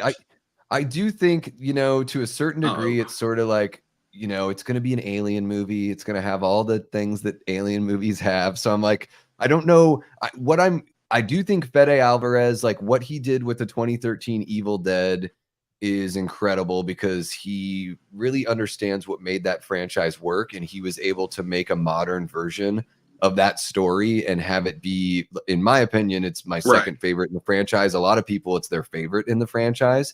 And so I think like him taking that over to Alien, it's a good movie. The only concern I have with Romulus is I'm like, what are you going to do to expand the lore? Because like it can be a good Alien movie, but what are you going to do to dig a little bit deeper and give us something to like walk out of the theater and want to see the next one? That's my only concern with Alien Romulus. The only thing I had a problem with the trailer, because the trailer honestly sold me. I was like on the fence, like whatever. I kind of like the Prometheus. I kind of like the Covenant. I love Aliens. I love Alien. I like Alien 3. It's whatever. Like I was just kind of jaded on it. Then I saw the trailer for it and I was blown away. I was like, dude, I'm 100% in on this. Yeah. But the only problem I had with the trailer was it gave so much away. It showed people being like having the alien inside of them and everything. I'm like, someone watch this whole entire movie now knowing that this person's going to get infected. Yeah. Yeah. I think, you know, trailers it's so different. You know, when you and I were growing up and before then, you'd see a trailer in the theater and then you're probably seeing a 10-second version of it on TV if they ever aired it on TV. And so if they spoil anything, you're not seeing you see the movie 6 to 9 months later. So you don't remember like this person died or they ruined this joke or whatever. But yeah, now we live in this era where like you can just watch the trailer over and over on YouTube if you want to. And I've gotten to the point now, I've mentioned it in a couple lives, guys, and I haven't mentioned it here on Movie Punx, but I've gotten to the point now where it's like once I'm excited and sold on a movie, I'm done watching the trailers. So if they get me on the teaser, I'm done. If I need to see the first real trailer and I like it, I'm done and I'm out, because there are trailers that I've watched where I'm like, that was all I needed. And then I watch the next one and I'm like, well, now I'm not more excited. So I guess it sort of deflated me a little. But yeah, I get it. Like my problem is I can watch the trailer and be fine going to see the movie. Like I say, it'll get me hyped up for it. But then like the third trailer, the fourth trailer, they keep coming out. Just give me the Yeah. teaser and the one trailer, and I'm Yep. fine. Yep. Give me too That's much what I thought. stuff then. I thought the teaser for Romulus was perfect, and then the full trailer that I saw, I was like, it doesn't spoil anything because it's an alien movie, so I know the things that are going to happen are going to happen, but I didn't need to see that stuff.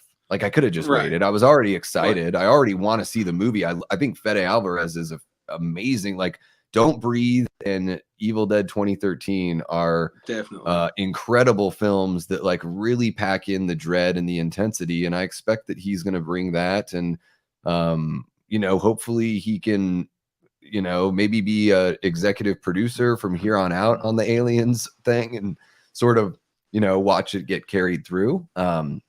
Hopefully he doesn't get tied down to it forever, but I do think that he's the guy to hire if you want to like resurrect something, you know. Amen, sir. Amen. And you said resurrection, I had to get all biblical. There you go. And I just start thinking about Busta Rhymes. I'm Michael Myers. Matt says Justice still had Cliff Burton at least writing on that one. Oh, so he had composed some of the music, okay, before he had passed away. That makes sense. Yeah. And I think Cliff was writing the better material. I think Cliff was more of the thrasher. And the other guys were a little bit more on the artsy, slow, mid-tempo kind of side.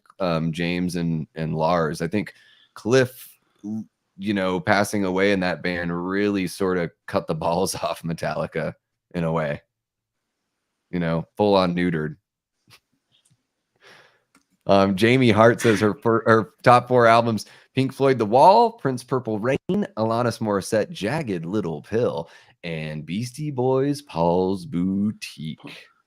Nice Paul's Boutique reference. There you go. Yeah, Paul's Boutique is very underrated and a fantastic record that hardly gets talked about. But man, there's a whole bunch of bangers on that one, and a really for sure creative.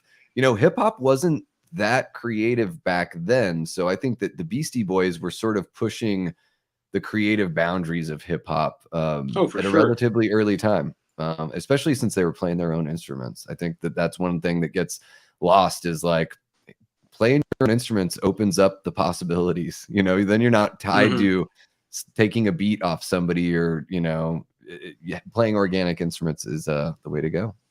Ryan says he pre-ordered his IMAX tickets for Alien Romulus. It's his most anticipated film of the year. I'm really looking forward to it. Maxine was mine, and I got everything I wanted. It's still my #1 of the year. I know people have talked about it, but I'm here to tell you, baby, I'm preaching about Maxine. I still need to see that. And in fact, I still need to see X and Pearl. I haven't seen any of the trilogy. Super good, dude. I'm so far behind. I've heard like mostly good things about Maxine, but I'm gonna make sure I want to watch them in order. I guess it sounds like you can sort of like you don't even have to. You can just watch them each on their own if you really wanted to. You can, but Maxine is a direct sequel to X because it's the same character, and Pearl is a prequel to X. Back in like the Wizard of Oz era days is the best way to put that. Gotcha. So you can watch kind of Maxine without seeing either of them, but definitely X would strengthen it because the stuff in it is in there. Gotcha. Okay. Yeah, I gotta sit down and watch them all for sure. And Tyler says Megadeth is so one note to me. Countdown to Extinction is the exception, and wow, it's amazing. I mean, I do love that record. I really like. I think that I don't know. I think you've mentioned this before, Tyler. I would like to listen to some Megadeth with you and hear the critique live as we listen to a record. Because I even think the newest Megadeth, The Sick, the Dying, and the Dead, is a friggin' ripper of an album. It is way better than it has any business being. Yeah, but I gotta say this: they might be one note, but it's the best fucking note you'll ever hear, baby. Yeah, I mean, Rust in Peace to me is just like, geez, man, that record just every time I listen to it, I want to run through a wall, you know? I mean, you could say the same thing about Ramones. Ramones could be one note, but it's the note I want to hear over and over and over. I fucking love it. Yeah. Well, and Ramones are certain. I think objectively, I think the Ramones are more one note than a band like Megadeth could ever be. But I like the Ramones too. I think they're fun. Like I They really, got they got I'm a. two. I was gonna Go say they ahead. got two modes. Super fast Ramones, sappy sappy cover of an old doo-wop song. Yeah, I want to be your boyfriend Ramones. It's the two yeah, versions. That's it. yeah. I really like Pleasant Dreams. I think is like Mm-hmm. my standout for them. It's like right after End of the Century, so they still have a little Mm-hmm. bit of that Phil Spector influence. You can tell that it sort of carried over into the way that they produced the next record. Oh yeah, it And it's started got off some fun the stuff. whole '80s era and vibe. Yeah, so Tyler jumps in and says "Memory Remains." That might be the video you were talking about earlier Right. I from think he is Reload. correct, sir. Yeah. From Reload. And it has like the little swinging thing that they're on playing the whole time. I love the Saint Anger video. I mean, the I song do is too. so bad, but then when they're in San Quentin, it's kind of cool. I've watched that documentary. I don't know how many times, just because I used to crack up at it. And interesting fact, I know you don't use Letterboxd really that much or at all, but it is my top two liked reviews on Letterboxd. They're in like the hundreds to thousand or whatever now. Is 8 Mile and the whatever the name of that Metallica documentary is. Oh, Some Kind of Monster. Some kind of monster. I'm like, how are these two like the basic, like the biggest ones I get likes on there? It's funny Because they're popular. Because people love those musical acts, right? I mean, Eminem is arguably the most popular rapper of all time, my and Metallica is yeah. definitively the most popular metal band of all time. Now the Metallica one is actually kind of a small review, but the 8 Mile one literally just says, "Shut up, Clarence," and that's like the thousands now of the likes. Yeah, And I'm like, all right. people probably just like the joke, right? Yeah. And my brother Matt is worried that Romulus is just going to be a rehash. And I think that's like the last trailer that I watched, Matt, put that thought in my head. And it's one of the reasons why I wish I didn't watch it. I do have to ask, why are they saying Romulus? Everyone know Romulus and Romulans is from Star Trek. Is there another reason to talk about Romulus? Well, the ship's name must be Romulus, right? I That's what guess I for imagine, somebody a right? Star Trek fan, so I can Because imagine. Covenant was the name of the ship, right? In Covenant, I only right? saw it So in I think theaters. I don't even remember. but Romulus was the legendary founder of Rome. So Romulus is an Italian, Greek, No, it's the some sort of homeworld for the Mediterranean. Romulans, Davey. Well, Star Trek. yeah, but that was taken from ancient Rome. No. Like all the other good ideas, right? Yeah. Everything comes from Star Trek, and that's all I need to know. I don't need to know anything else.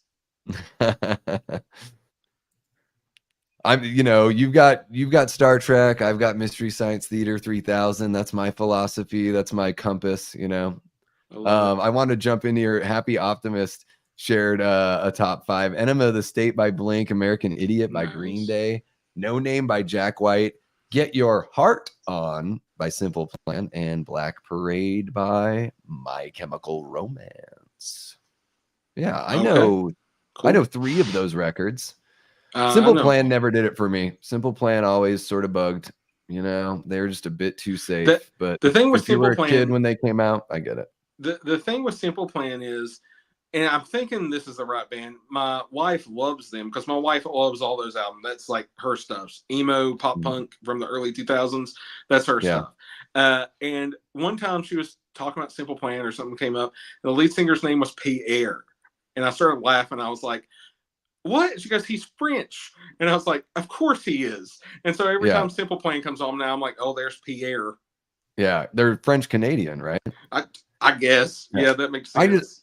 I just always thought their music was really slow and soulless, and like, they cashed in when Blink got big, but they're not even really like Blink, and they're just like, Are they the ones in a Scooby-Doo movie?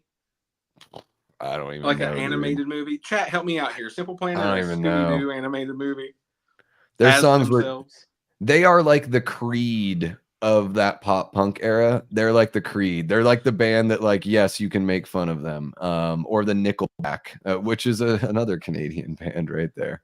Tyler right here's got some good Tyler's got some albums good on shit. here. Yeah, Toadie's Rubberneck is one of my all-time favorites, Tyler. That's one of my all-times. I fucking love Rubberneck. Seosin, that's fun stuff too. Paramore, I don't know if I know that record by name, but I do really enjoy Paramore's music. Finch is cool. I've always liked Finch. Yeah, Finch was sort of a little bit more on the screamy side of that drive-through stuff, right? From the late 90s. Yeah, like if you took Newfound Glory and then you told them that they could scream a little bit, right? Yeah. Something like that. That's what I remember. I don't remember him too well. I remember the girls that I knew in high school really loved Finch. And I heard him and I was like, oh, I was sort of starting to phase out of the drive-through kind of stuff. And I was sort of like, that was when I was sort of like, there's got to be something that's a bit edgier, because I have enough of the bubblegummy stuff to already listen to. I had so you went my to Hopeless. bubblegum.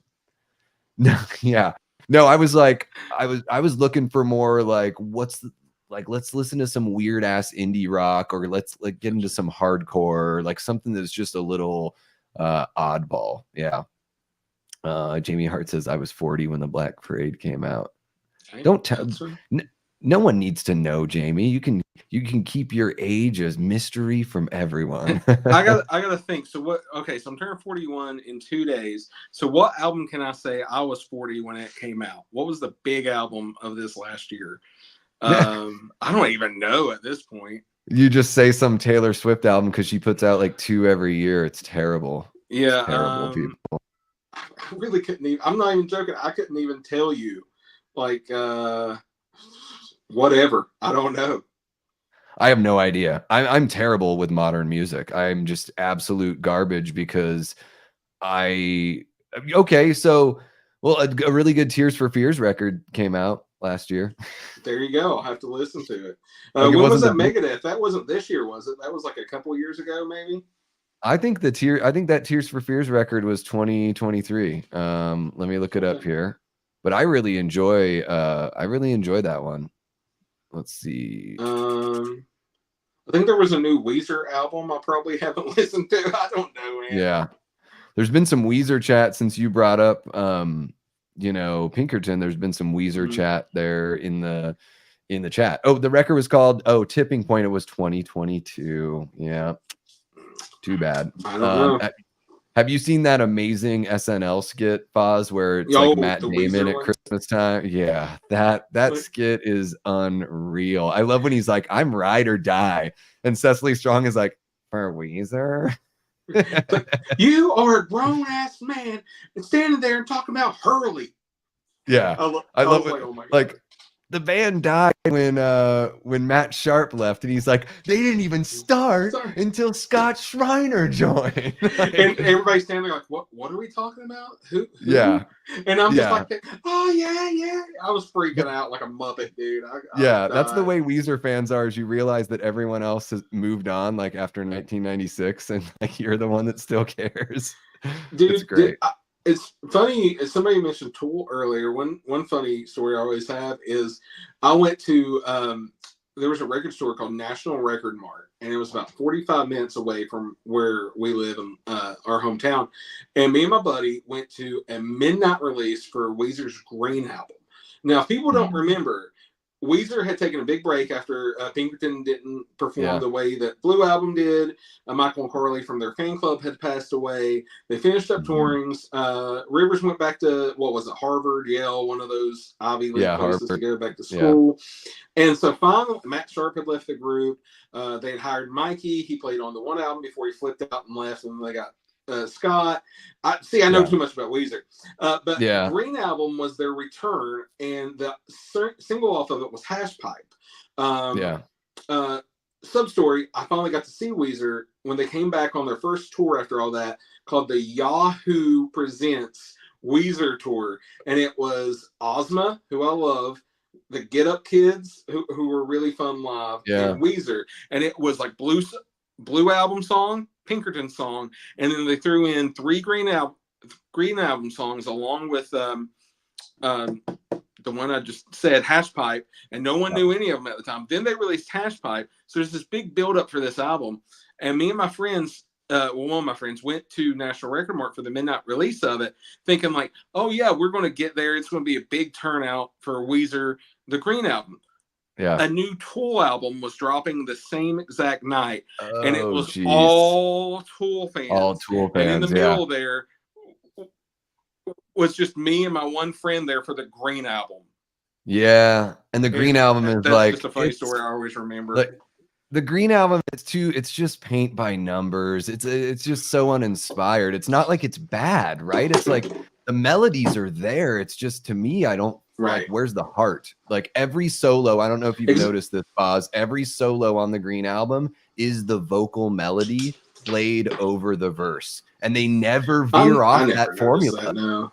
He never veers away from that formula. I like Green Album. I like Maladroit. I like a lot of albums during that time period. But they're not Pinkerton. They're not the Blue Album. And it's just, I always remember that. And that just showed me like, oh, Weezer's going a different direction. But they're still cool live, man. I got to see them a few years back with the Pixies. It was awesome. Yeah. Can't go wrong with it. And I think I think Weezer, like, they're probably having more fun now than they did back then. And you forget how many hits they had. When I saw them live, it was an hour and a half of hit after hit. And then they played my favorite B-side that I couldn't believe was Suzanne off the Mallrats soundtrack. Oh, it's great. I love that song. It's my favorite Weezer song, and I was freaking out like, you don't understand. This was on the Mallrats soundtrack. And I was like, oh my God.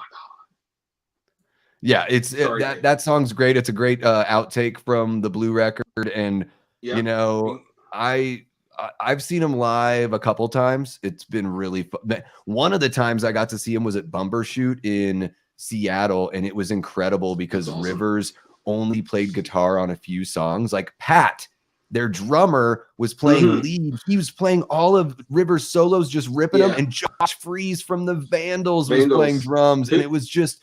It blew my mind. Like, it was incredible. Now the Foo Fighters drummer.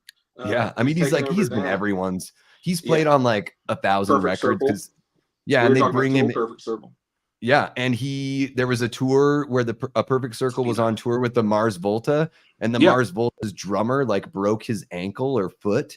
And Josh Freese played double duty on a tour. Can you imagine just being like, yeah, I'll jump in on the Mars Volta? Like one of the most spastic, wild, like prog rock groups ever. And Freese is just like, yeah, I'll just learn that. But he's also toured with Sting. He's like, I heard he's Sting's favorite drummer. Like he's just one of these guys that's just like, imagine being the most rock star hired gun drummer. Forever. And I was fortunate enough to see him with the Vandals because to me, it's Josh Freese from the Vandals, and then he did a bunch of other stuff. Yeah, absolutely. I'm just saying what's up. I like Big Rod's Marty. Yeah. And Eli Cortez, welcome to the chat, Eli. Boz, I don't know if you've seen any of the previous videos I've done, but Eli sent 2 care packages to the Deathray household, and I got the Tales from the Crypt seasons 1 through 4 from a package. Dude, that's killer. As well as a Halloween End steelbook. And then just the other night, I've got all these movies sitting right here. He sent me 4 steelbooks: Halloween 2, Pumpkinhead, sorry about the plosive, Pumpkinhead, Piranha, and Demons 1 and 2. Like, just all wrapped. That's crazy, dude. That's awesome. It's unbelievable. So thank you, Eli. I always want to shine a light on him because Eli, it is my birthday, so damn good. And if you come across an Airheads Blu-ray for the birthday boy, just let me know. Yeah, and you know, way up here we had a chat. Was it Brandon? Where was this? He said he got it for $9 off that Blu-ray. That's sloppy S Blu-ray. Oh, okay. That's the $9, dude. $9. The Star Wars, where you get the Star Wars original cuts and stuff like that. Now, I would like to get some of those Netflix originals like that off that website. Some stuff like that never made it to Blu-ray, or Barbarian, something like that that's never made it to Blu-ray. Definitely. Oh my God, dude, I just like scanned through the chat and we're so far behind. You guys are amazing in the chat. This is awesome. We talked about Airheads for a little bit, and then it became a Weezer podcast. Well, and then it's just sort of like, I always sort of just flow with that, like ride the wave of the chat, right? Because it's like ultimately we're here for you. Like you guys came for the Airheads talk, but we also like I love the engagement. So let me see here if I can catch up. We got Matt Facci in the chat says had to stop in here and get some Davey up inside me. What's going on? What's up, Facci? Let's see here. Who else popped in? We got Robert the Wolfman. Ow, ow! Hell yeah! One of my fellow Phoenixites, Phoenicians, if you will, or at least in this area. Robert the Wolfman, one of the nicest guys I've met out here. I tell you what, Foz. Nice. The first time I met Robert, he had the, he wears some contacts, like the, sort of like the metal, sort of, yeah, green contacts, some sort. And you're like, and then, like he hangs out with, he's from the horror show channel with Cecil and all that. And he, Robert does like great, like model work and like, set designing and all that kind of stuff. And, first time I met him, you walk up to somebody that's got these, freaky contacts in it, then it's just the sweetest dude. Like, you're like, oh, what am I getting into? And it's just a reminder that the people in the community are amazingly sweet and nice. Necro says Born of Osiris has a really few really great songs and distinct sound. I've not heard of them. You guys got to hit me up in some of the DMs with your recommends. I know Born of Osiris, sure. Yeah, we got to get back to talking about Airheads at some point. We haven't even talked about the resolution, Davey. Yes. Let's get into it. I'm going to just cruise through the chat, make sure that no one's asking any questions for the birthday boy here. But yeah, let's talk about, or maybe even also how do they get found out? How does push come to shove here? Okay, so they're bringing in all the stuff, the oversized baby bottle, naked pictures of B. Arthur, and the cottage cheese filled football helmet. And Rex is like, these are my people, man. They love us. And he's like, ooh, party, well, got all kinds of beer.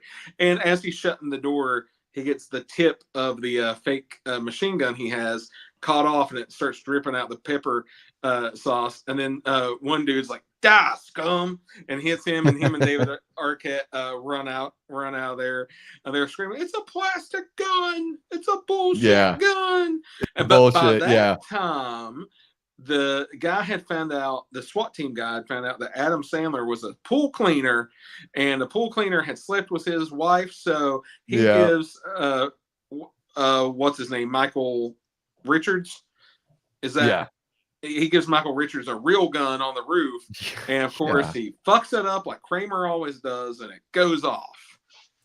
He's he's like in the vent up in the ceiling, but he like can't see, like it's totally awkward. Joe Mantegna, Ian has a giant plastic baby bottle because that's one of the other things that they requested, and he like knocks the gun out, and the gun starts shooting everywhere, and the cops are like, oh my god, they do have a loaded gun in there. Right. And that was that before or after? I think that was like right after Chaz's girl gets there with the demo tape. I think so. Yeah. I think that was right after that. And then they get in a fight. She throws the chair. The console gets fried out. So it's and so then they get the real Jimmy Wayne from Palatine Records comes in around that time after they figure out things are real. They want a record deal. So he shows up and wants to do the contract with them. And dude from Spinal Tap is like, okay, I'll make the deal for you. And throughout all this, especially whenever he uses the baby bottle, that's when Joe Mantegna like becomes part of the group and not just a hostage. He was always kind of on their side a little bit. Like when he was trying to be like, Chaz, I understand what you're trying to do here, but there's only one thing to do. And Chaz was just too stupid to say, yeah, you're right. We should give ourselves up. Let everyone go. He's like, get the other copy of the demo. Yeah. And Joe Mantegna was like, this fucking guy.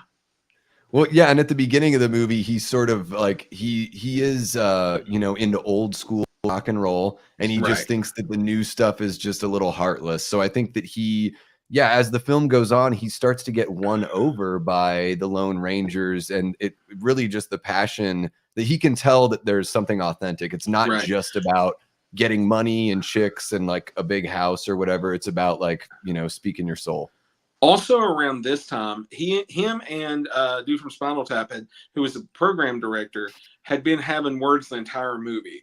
And around this time is whenever he finds that relax to the soft sounds of the rain on WKRP. It's changing and going soft rock, and they get into a fight and everything. And that was around the time Harold Ramis showed up right there. But really after that, he was like, "Fuck you, Milo." And it's like, if it's too loud, you're too old.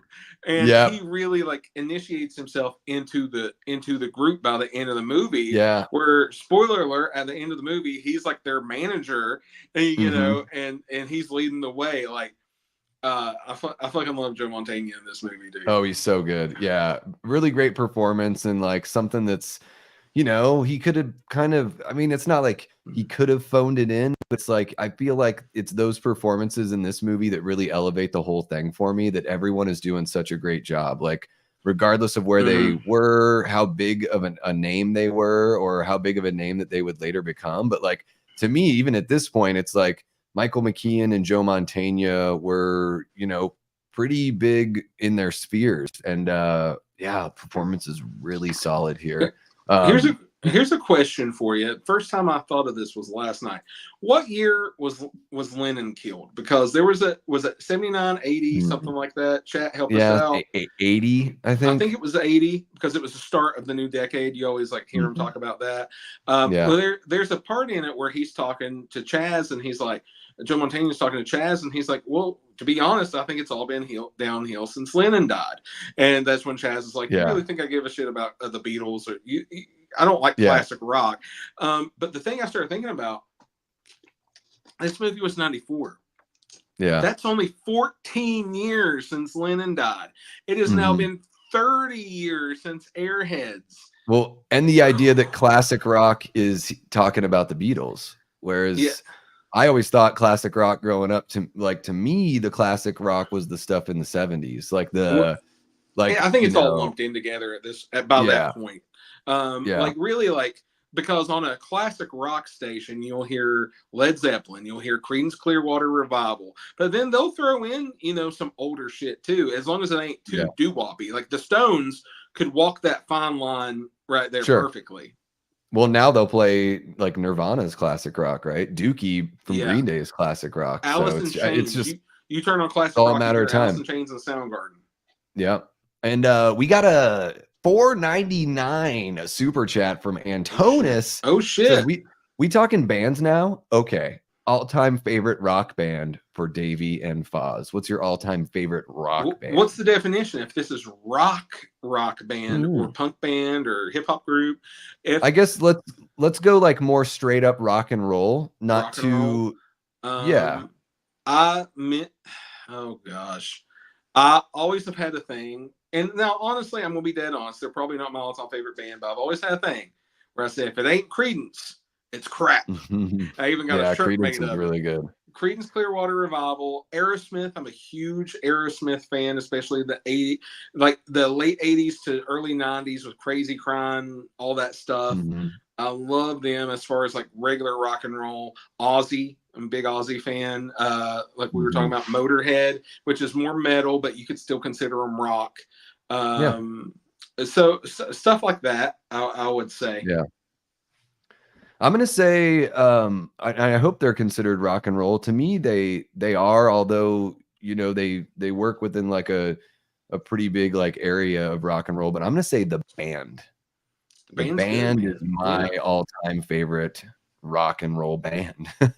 And I know they're it's a little bit different, but it's there's just something about them. I adore their songwriting. I think the live performances are really fun, and that's great. I think they're arguably like the greatest band of all time, just depending on what you're talking about. I also got to throw it out there to the Doors. I grew up on the Doors. Had that Greatest Hits album from a knee high to a grasshopper. My mom, who graduated in '69, was a big Doors fan. That was like her band back in the day. That and the Monkees, and like so I grew up on those cassette tapes, and I always loved them. Yeah, the Doors would Strange Days by the Doors was Mhm. the very first vinyl record that I ever dropped a needle on when I was like Nice. 10 years old, 11 years old, something like that. I had So I Def love that Leppard. one. One of the early Def Leppard records was my first vinyl I ever bought from my own money. Nice. Def Leppard's a good rock band too. I know they were considered metal at the Mhm. time, but No, there we go. There's a brand new Def Leppard song that came out. I really liked it. Sounds like Gary Glitter. Like check that I out. don't think I'll I have to checked it send that out. to you. It's really super good. It's total glam rock, and it's like, oh, this fucking rules. And you know, another one, honorable mention for Antonis's question. REO Speedwagon is one of my favorite bands of all That's time. good. Like That's they're good. just incredible. But I'm right there with you on Creedence. Like I grew up listening to that. My dad is a huge Creedence fan, and I've not heard one bad, you know, Creedence song. And you won't turn on, say, Siri, play Creedence Clearwater or something like that in the car, or just say Creedence Clearwater on Spotify. You'll go 2 hours and not hear a song you don't know or a hit. Yeah. I'm just saying. Yeah, it's true. And I think there's an element of Creedence to me that feels pretty punk rock. Songs like Traveling Band, that is a ripper.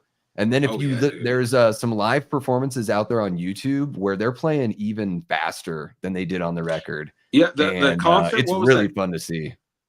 One of my early CDs I had that I used to always pack around with me in late grade school was like Creedence Clearwater Revival, the concert or live or something like that. And it was just like all the hits packed in, and they went faster than the regular stuff. I remember. Yeah.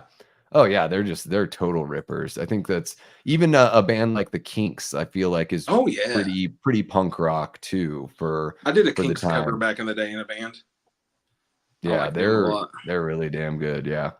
Okay, so we're talking sort of the wrap up here on Airheads. You know, they get found out, the squirt gun gets you know, busted up, and yeah, Joe Mantegna, even though there's a real gun in the house, hands it over to Chaz, and now it becomes, you know, how are we going to resolve this? Are these guys going to get a record deal?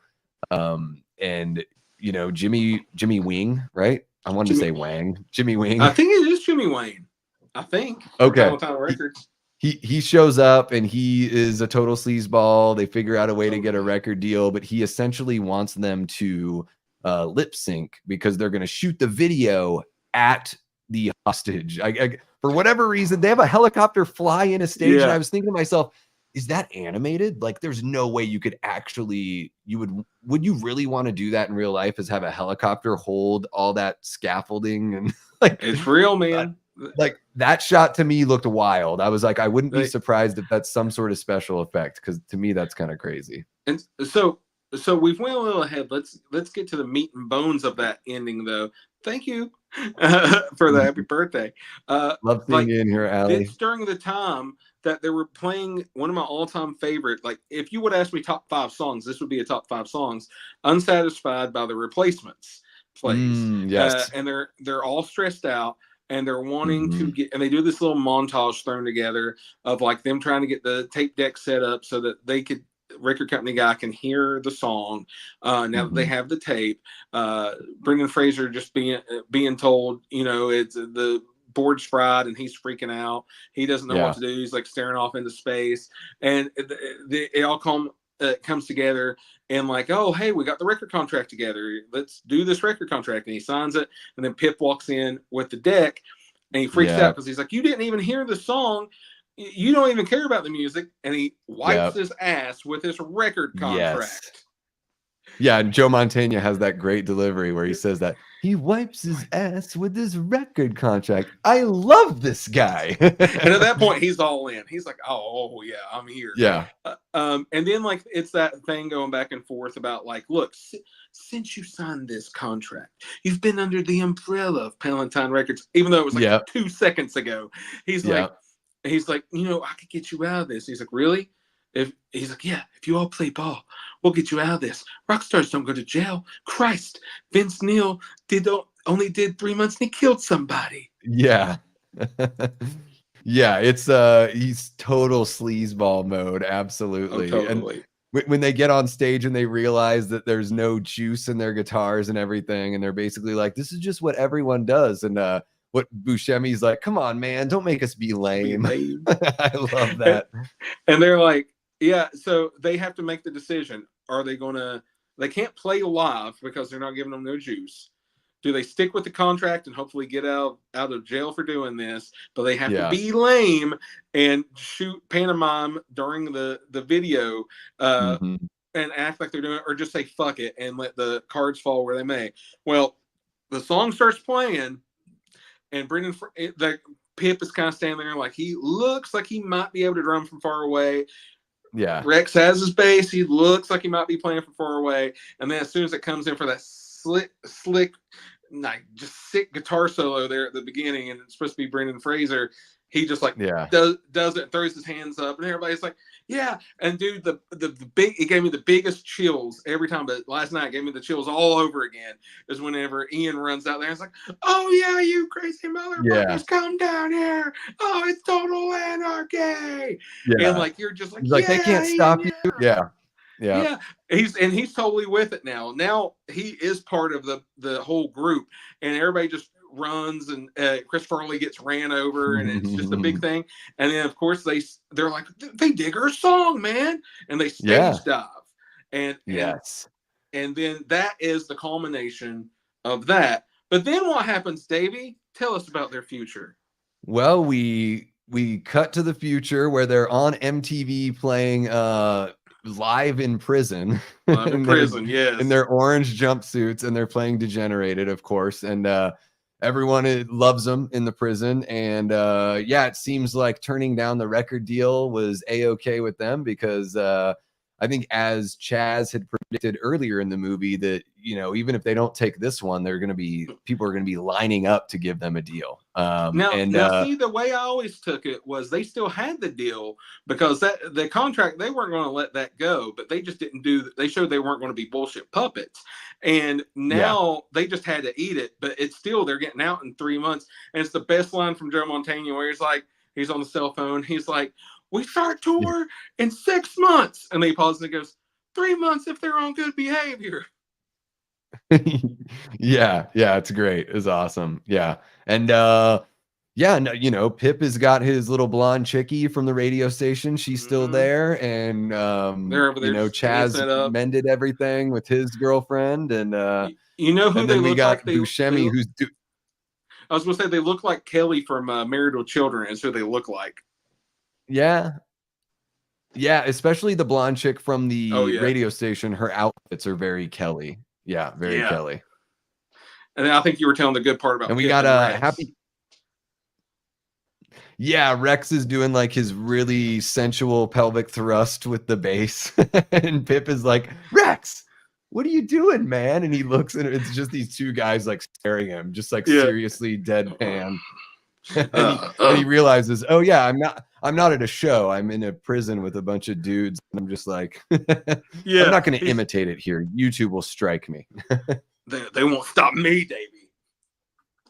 But we got Happy Sanjo is back in the chat, and he's gifted one Davey Deathray membership. Hell yeah. We'll see if is Foz gonna get a membership gifted to him for his birthday. We'll see. I wish. At some point, I hear that Davey Deathray is the channel to be a member on. I hear that Davey Deathray is the best goddamn YouTube channel around, and you should subscribe. Oh, you should subscribe. Best YouTube channel? Gee, I don't know. There's so many, right? The only one that has Deathray in the name. The only one. I think it is. I do think it is. And I'm like, was I dumb to name my channel after myself? But F it, you know. No. and it's the home of movie punks. It is. It's exclusive. You can only find movie punks here. And you can only find that one time on Garrett's channel, Born to Be Red. Well, yeah, but exactly. And hopefully we'll be back. I know Cody was talking about wanting to do another Rad Dudes and Movie Punks. Raymond saw Sebastian Bach with my dad, and he did the whole first album for his 30th anniversary. That's killer. Yeah. I heard about him doing that. I love Sebastian Bach, man. Great voice. Yeah. Oh, yeah. And, you know, I guess, yeah, before we jump back into the chat, I mean, is there anything else? I'm trying to think if there's something else we want to bring up here. I mean, we talked about, you know, the performances. You want me to go over the soundtrack a little bit, read off some of these bands? Yeah, let's do that. Right. Let's do that. One of my favorites on here is the Ramones. We Want the Airwaves. I always love that they had that on there. But on the soundtrack here is we got, now this was a regular Motorhead song, and then for this soundtrack specifically, they brought in Ice-T and Whitfield Crane from Ugly Kid Joe, and it's Born to Raise Hell. And you can, they didn't change the lyrics really. They just kind of ad-libbed and they sang some of the parts, but Ice-T with them is so cool. And if you missed earlier where I was talking about, if you have the DVD, or as I'm sure it's somewhere on YouTube or somewhere on the internet, it has the music video for it with all them in it. It's really cool. Oh, sweet.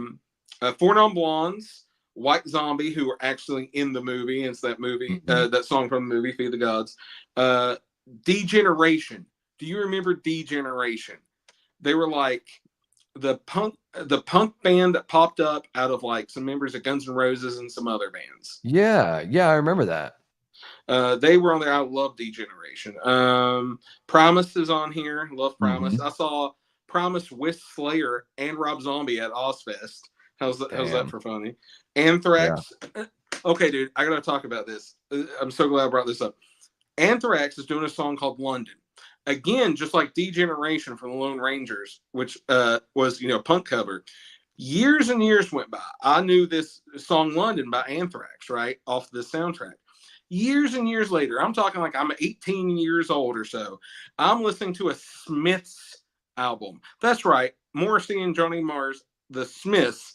I love and there's a song on there called London, and it's the song. But Anthrax took a Smiths song and made it metal and Anthrax-like. It blew my damn mind, dude. I had no idea. Yeah. Well, and Anthrax, they were really good at doing that, because to go back to one of Jamie's top record picks, you know, Looking Down the Barrel of the Gun from Paul's Boutique, Anthrax does a cover of that on the Beavis and Butthead Experience, and it sounds exactly like the original because the Beastie Boys played instruments on the original. So it's really cool to hear them just do their own kind of version of that, but it's got that really sinister kind of guitar riff in it. And I just felt like Anthrax was like, for, you know, the fun metal band, like the Bring the Noise cover that they did with Public Enemy. I mean, they were always blurring those lines and kind of swimming, you know, outside of the metal world and bringing some of that in. So now really quick though, the We Want the Airwaves, it closes out the film, right? I believe it's the Ramones, and then We Want the Airwaves. And I think that's the first song from Pleasant Dreams. I think that's the opening track. Probably is, because it's going into the 80s after their whole 70s run. Yeah. So also on this soundtrack is Candlebox, a band called Dig, Prong. You remember Prong, Davey? Yes. Oh yeah. Yes. The Lone Rangers. That's on here. And then here's one you might not realize. I think he actually has a cameo in this, I think he was the guy who yelled out, "I used to masturbate constantly," and that's Stuttering John from the Howard Stern show. Yeah. He has a band on this, and I'll talk my way out of it. It was a good song, actually. I had no idea he was in a band. Yeah, it's just called Stuttering John. That was like, I guess he made a band around him. Damn. Like if Falls Rotten made a band. And there's a band here called Stick. I don't know, it has a good song called Fuel. And then to close it out, just like on the movie, Ramones, We Want the Airwaves. Yeah. And great CD. I've had this since like 6th grade, something like that. Yeah. I mean, this movie really has it all. And, you know, I could say the same old kind of like old guy, middle-aged thing of they don't make movies like this anymore. But there is something to be said for these movies that, you know, they capture lightning in a bottle in so many different ways. And maybe it's like, you don't necessarily appreciate it right in the moment. And I'm not saying that people didn't like the movie when it came out, but I think like when we look back on a movie like Airheads 30 years later, when I go back and revisit it, having seen it so much, you know, in my teen years and everything, I do think that it's better than I even remember it being.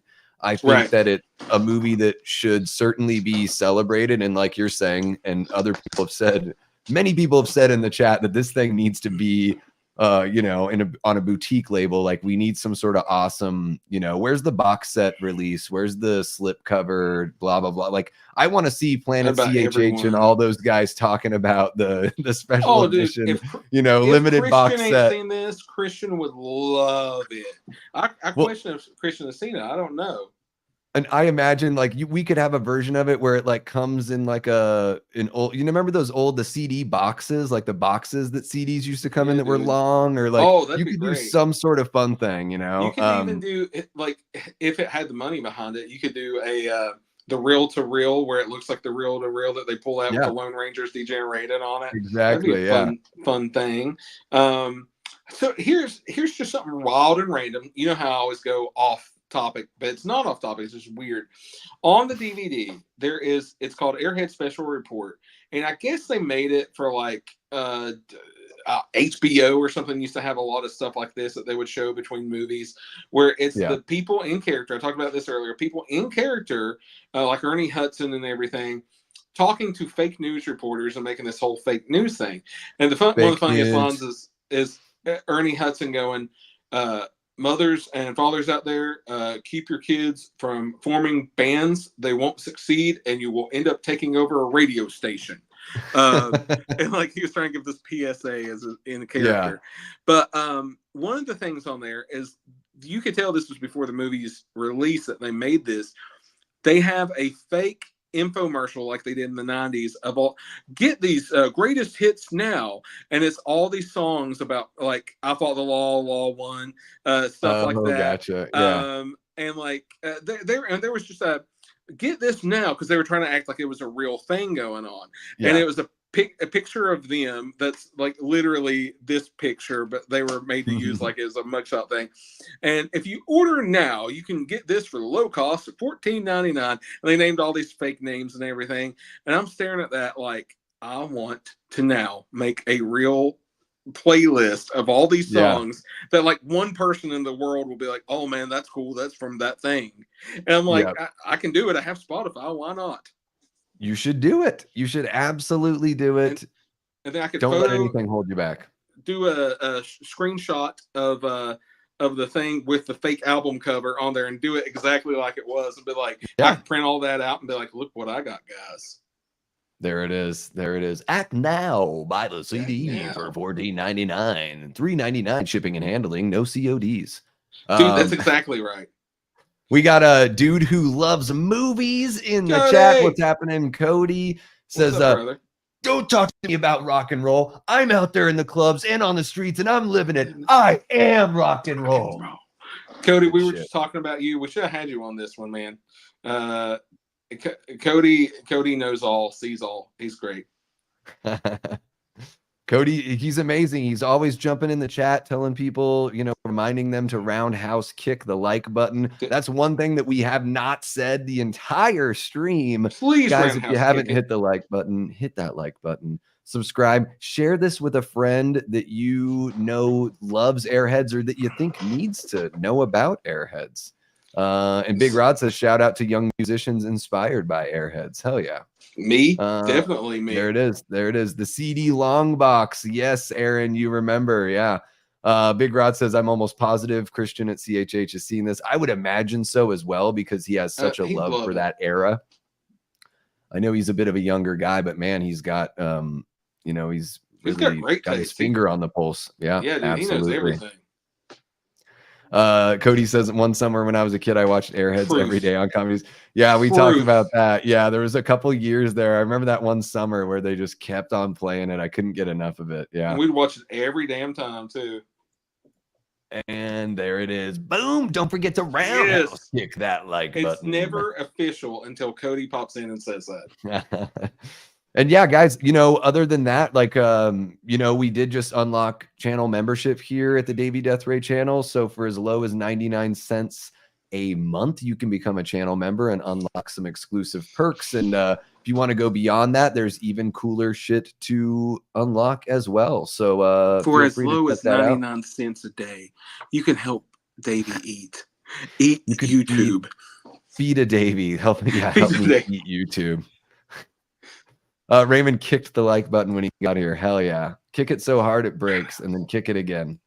Yeah, let's see here. We're coming up on 2.5 hours, so I think that's probably a good time to really wrap things up here. My bladder is reminding me that it's been that long at this point. so usually at this point, we're asking each other, like, we've already asked each other, like, what episode do you want to do next? And we'll announce it at the end. Mm-hmm. I have zero idea, Davey. I picked this one Yeah. because it's my birthday. What movies are you interested in? And if you got a couple in mind, shout them out. Let's see what the chat thinks for next month. We're trying to if you guys know of a movie that's got, you know, a punk rock attitude, maybe the story of the movie literally has to do with a punk rock band, that works as well. I'm fighting with my cat, so if you want to say Josie and the Pussycats, that's fine. I love Josie and the Pussycats. It's that movie is punk rock. It's very subversive. The humor is really, really good. Better than Blink-182 any day. Oh yeah, for sure. Well, you got like Babyface and Adam Duritz from Counting Crows wrote most of those songs. That's crazy, dude. What an odd pairing, but such great songs. You know, I was thinking I did a video with the Twisted Locker guys out in Wales, and Curtis, he had brought up we were talking about hidden gem horror, and he brought up Green Room, and I've never seen Green Room, but I've heard it's incredible. Have you seen it now? No, I still haven't seen it. Oh man. Dude, and I'm like, that could be a fun one. It doesn't have to be our September pick, but it could be a fun one to tackle at some point. But Davey, I'm gonna be dead honest with you. There is nothing fun about Green Room. It's Panic Attack. But it's punk rock, right? Oh, Davey. Guys, I'm being serious real time here. Davey doesn't know. You used to do those basement shows in Portland, right? This is that type of band that tours around just playing wherever they can, basement shows, all ages shows, whatever. Mm-hmm. And they end up playing for a bunch of Nazis. They see something they shouldn't have. They can't leave, and they know it. They're either going to die right there, or they're going to have to fight their way out. The music's amazing. Captain Jean-Luc Picard is evil as fuck in it. He is amazing. Dude, the movie is absolutely #1 all-time amazing. But when I saw it alone in a theater, I about had a panic attack when I left there. And then my wife, I told her to watch it when she became my girlfriend and moved in and stuff. It was around that time. I was at work, and she watched Screen Room once I bought the Blu-ray. And I came home, she's like, I'm so freaked out right now. I can't do this. I'm telling you, Davey, it's panic attack inducing. Okay, so I got to watch it with somebody is the lesson there. You'll be clenching on Kate's hand like, oh my God. Jamie says, join us like the Deadites. There we go. Cody says Davey's on the road to 1K. He is. We're getting there. We're getting there, Cody. We're doing, you know, I know it's going to happen. And I'm just focused on hanging out with you guys and having fun. And I know that it's going to come, and I know it's going to take, you know, work and all that stuff, but really, you know, having such a blast hanging out with everyone and getting to know all you guys in the chat. Tyler says Davey's Deadites. So there's some names swirling around here. I want to go back up because Jamie had one really cool earlier. I must have already scrolled past it. It's so tough to find the chats once you scroll past them. Jamie, remind me of the other name that you had come up with. And then Cody wants to know, is today your birthday? Sunday, August 11th. Sunday.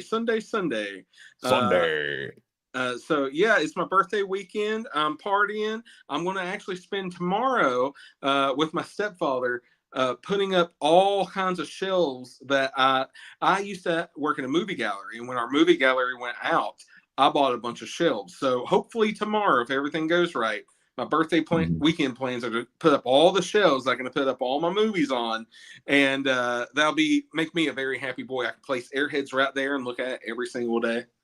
There it is. There it is. Hell yeah. Cody's throwing out Detroit Rock City. Dude, I'd love to do Detroit Rock City. That's a great one. Raymond says Lost Boys. All right. Love to do Lost Boys. That's an all-time favorite. And Tyler's down for Detroit Rock City. Detroit Rock City is very much a spiritual sequel or prequel, if you want to go by times, to Airheads. I guarantee you those two movies play great together, like a double feature. Oh yeah, good little double feature. Yeah, I like for sure. I like the double features that aren't Sometimes there was somebody, what was it? Good Real Hunting was like, guys, throw some cool double features on. Like they did a community post, and everyone was doing like movies and then their sequel. And I was like, I think you guys are missing the point. Like, Yeah. like to say that Halloween and Halloween 2 are a good double feature. It's like, well, yeah, but like let's be a little more creative. Like The Thing and The Fly is a cool double feature. Like the movies aren't actually related, and something, yeah, like you say, like Detroit Rock City and Airheads. That's a good. I think that'd be two great ones for sure. I think the Lost Boys and The Craft. That's one to me. I'm like, yeah, dude, that would be perfect together. One for me, one for my wife. There you go. Yeah. 25 likes, says Nicholas McMath. Tyler says the green room is painful in a good way. You know, so bringing back to, I have a true story to tell you guys, because I played, punk rock traveling around, and we went to Bend, Oregon all the time. We had really good friends of ours in a band called Tuck and Roll out there in Bend, Oregon. Shout out to my guy Sam. And we played a show, and some of the guys that were at the show, they really dug the music, and they're like, hey, we want you to come hang out at our private bar like after the show. We're going to do a little after party. And it was this bar that was in like a warehouse. They worked on like motorcycles, but in the back of their warehouse space, they had like a legit bar set up. It was wild. They had like women's underwear like all over the place too. We were hanging out there for a little bit, and I start to notice a couple things. I start to notice some like symbols and some things in the bar area that aren't like overtly obvious, like stuff that you might miss. But when you see, you're like, oh, they have the double lightning bolt, like S, and I'm just sort of like, nothing like grandiose. Like this isn't like an Indiana Jones movie where there's straight up like, hate symbols right in your face and flags and stuff. Like you sort of have to be looking for it. And at that point, we had already been like rocking all night, and we got to the point where we're like, dudes, I think we got to get the fuck out of here. Like, dude, I know exactly what you mean. You end up in those places when you play in bands. Yeah. Like I feel relatively safe as far as like nothing's going to happen to me, but also like, I don't know if I want to hang out with these people, it was awkward. It was awkward. Dude. I mean, I don't want to go into it on the stream or nothing, but I know me and Garrett from Born to Be Rad have just talked privately about this. We were both, came up in the punk and hardcore scenes, and there's some bullshit that comes along with that world that you got to stomp out. Yeah. And I've been in more than one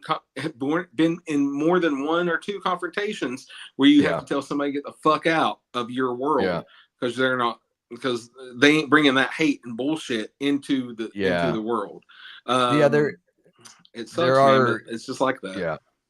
And there's even like even when people sort of cross the line, like I've seen it too with like, women that are performing in bands, and somebody in the audience crosses the line with how they're treating, that person. To grab them. Yeah. Or just even the things there's like, when you're asking somebody to remove their clothes when they're on stage, it's just sort of like, leave this person alone. Like your cat needs to leave you alone. Oh my God, that cat. Thank you, brother. Thank you. Davey's Death Squad. I like the Death Squad. Death Cult. You're right, Jamie. Death Cult does sound a little more sinister. Like I don't want people to, it's not a death cult. Death Squad. That sounds like fun. My cat is trying to knock this over, and let me show you what he's trying to knock over. He thinks he's a big boy. Trying to knock this over, buddy. This is bigger or as big as you are. And Raymond says, I'll get to 1,000 by the end of the year. Man, I think we can do it by the end of September.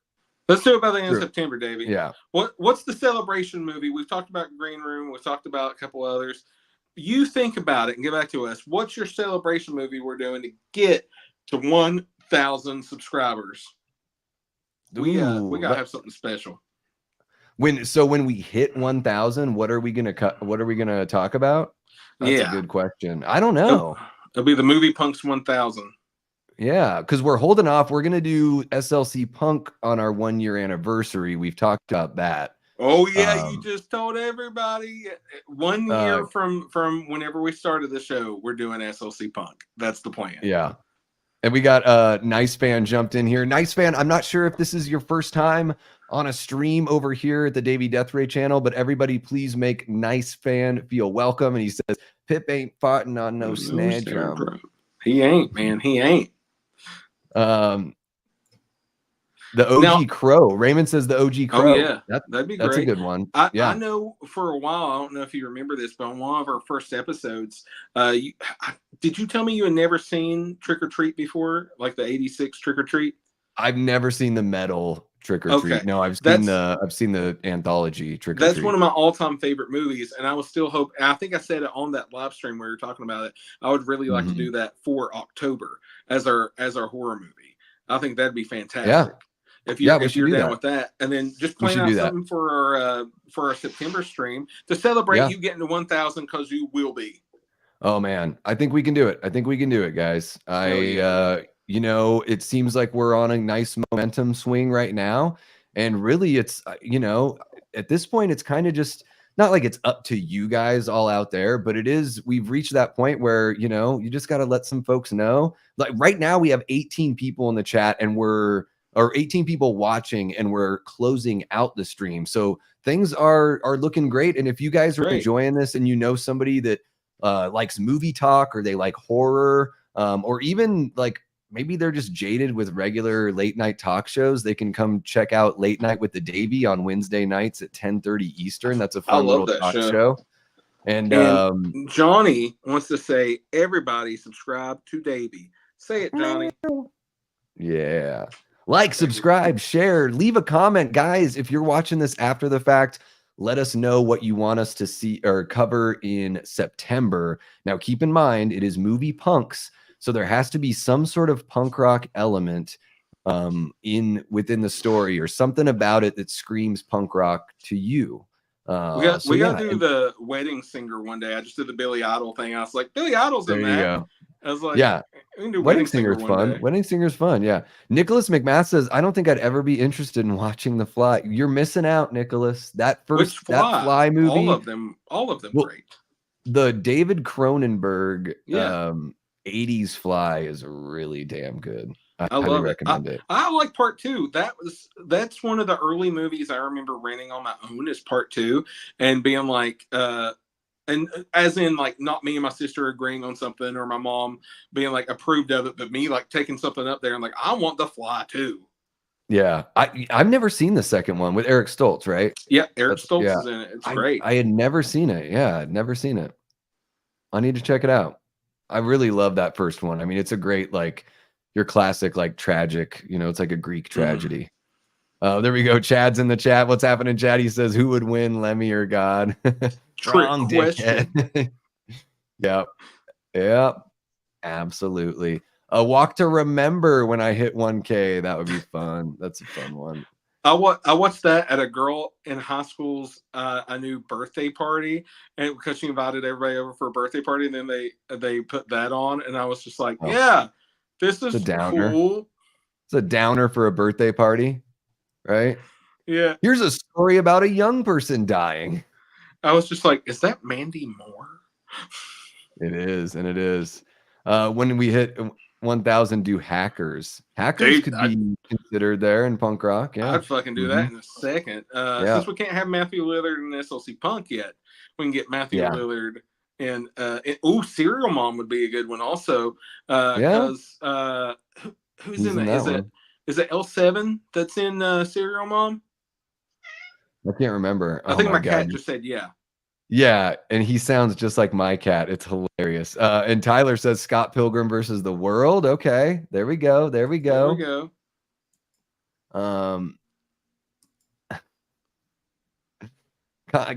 I don't know. I mean, it was weird. There was nothing overt. But there was definitely some symbolism there that made me feel uncomfortable once I saw it. Let's just say this. When you're in a traveling band, you end up in questionable places that you would not be otherwise, and you have to figure out how to get the hell out of there. You don't know until you're there, and so and you want to, like, I sort of assume that most people are going to be, that most friendly people are just that. They're just friendly, and then you show up to that spot and you're like, ooh, hey, but it was an open bar. Yeah.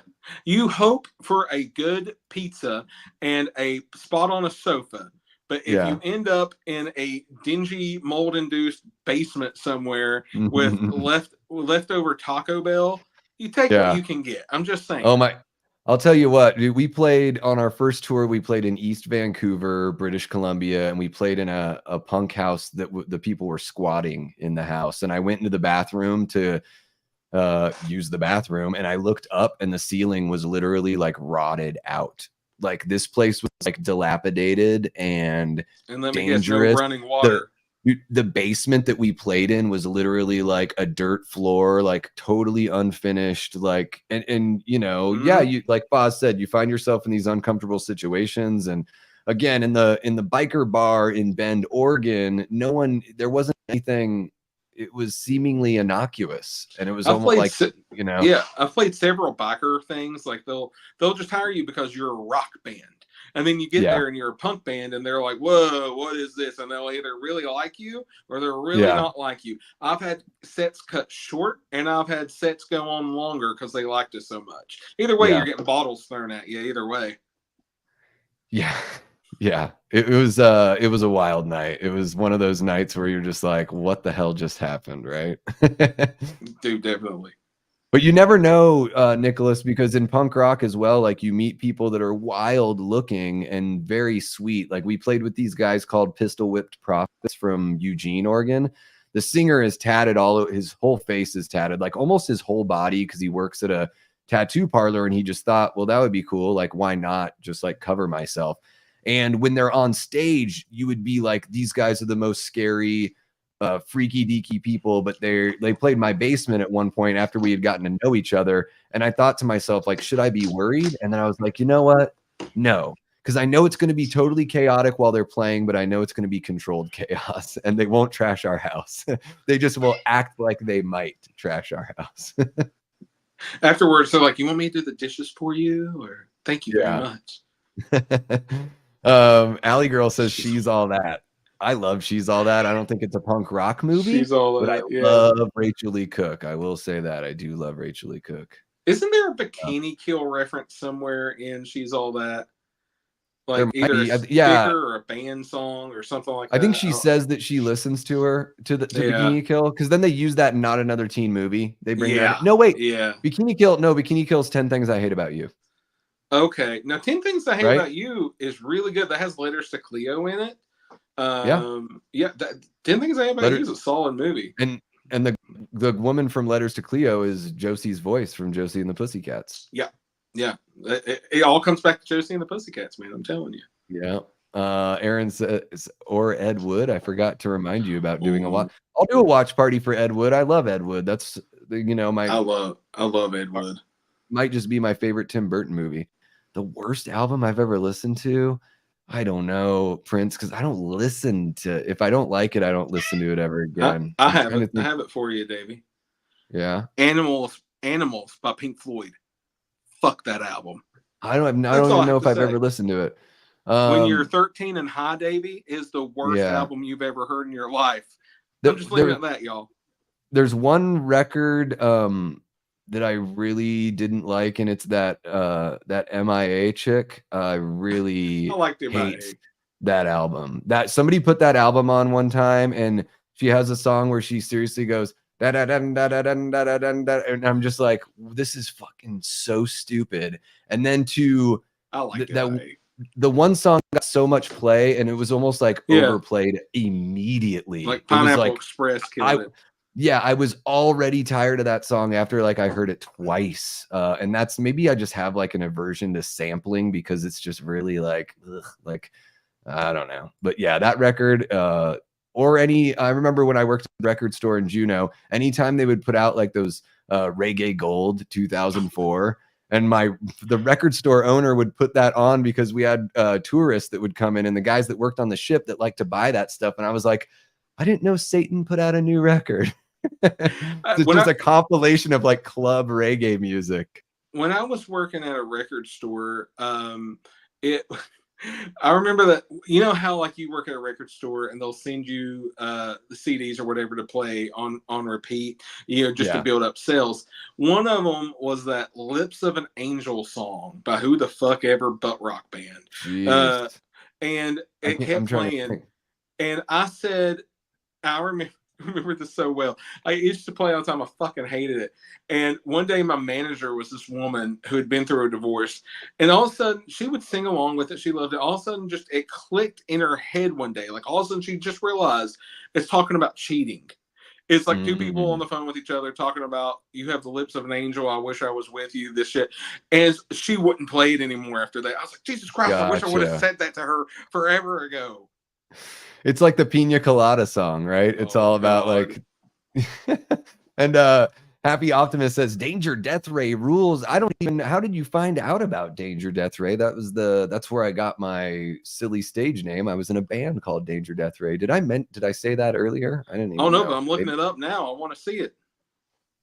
Yeah, I got the name from a movie made fun of on Mystery Science Theater 3000. I just thought the name was so catchy. Which movie? Yeah. Danger Deathray. Oh, that was the It's name like of the actual movie. Yeah, it's like an Italian James Bond ripoff. It's not like out of all Nice. the movies they do, it's good I've seen a ton relatively. of Mystery Science Theater 3000 movies, but there's probably a handful I remember the names of. Yeah. Yeah, I mean, I've seen those so many times. That show is like just, part of me. Yeah, I've um so Aaron's saying about the punk house not having electricity. I've definitely played places where you're running cords and shit like that. Yeah, and it did like so. Yeah, I mean, they said they were squatting there, and maybe there's some squatting law in Canada back then where they couldn't shut them down or shut the electricity down. I don't know. I don't remember Mm-hmm. using generators, but I could be wrong. And then Nicholas McMath says the reason why I don't know if I'll ever watch The Fly is because I'm not a fan of body horror. Well, that makes sense Oh well, because yeah, there's it's a certainly a good one. fair share of body horror there.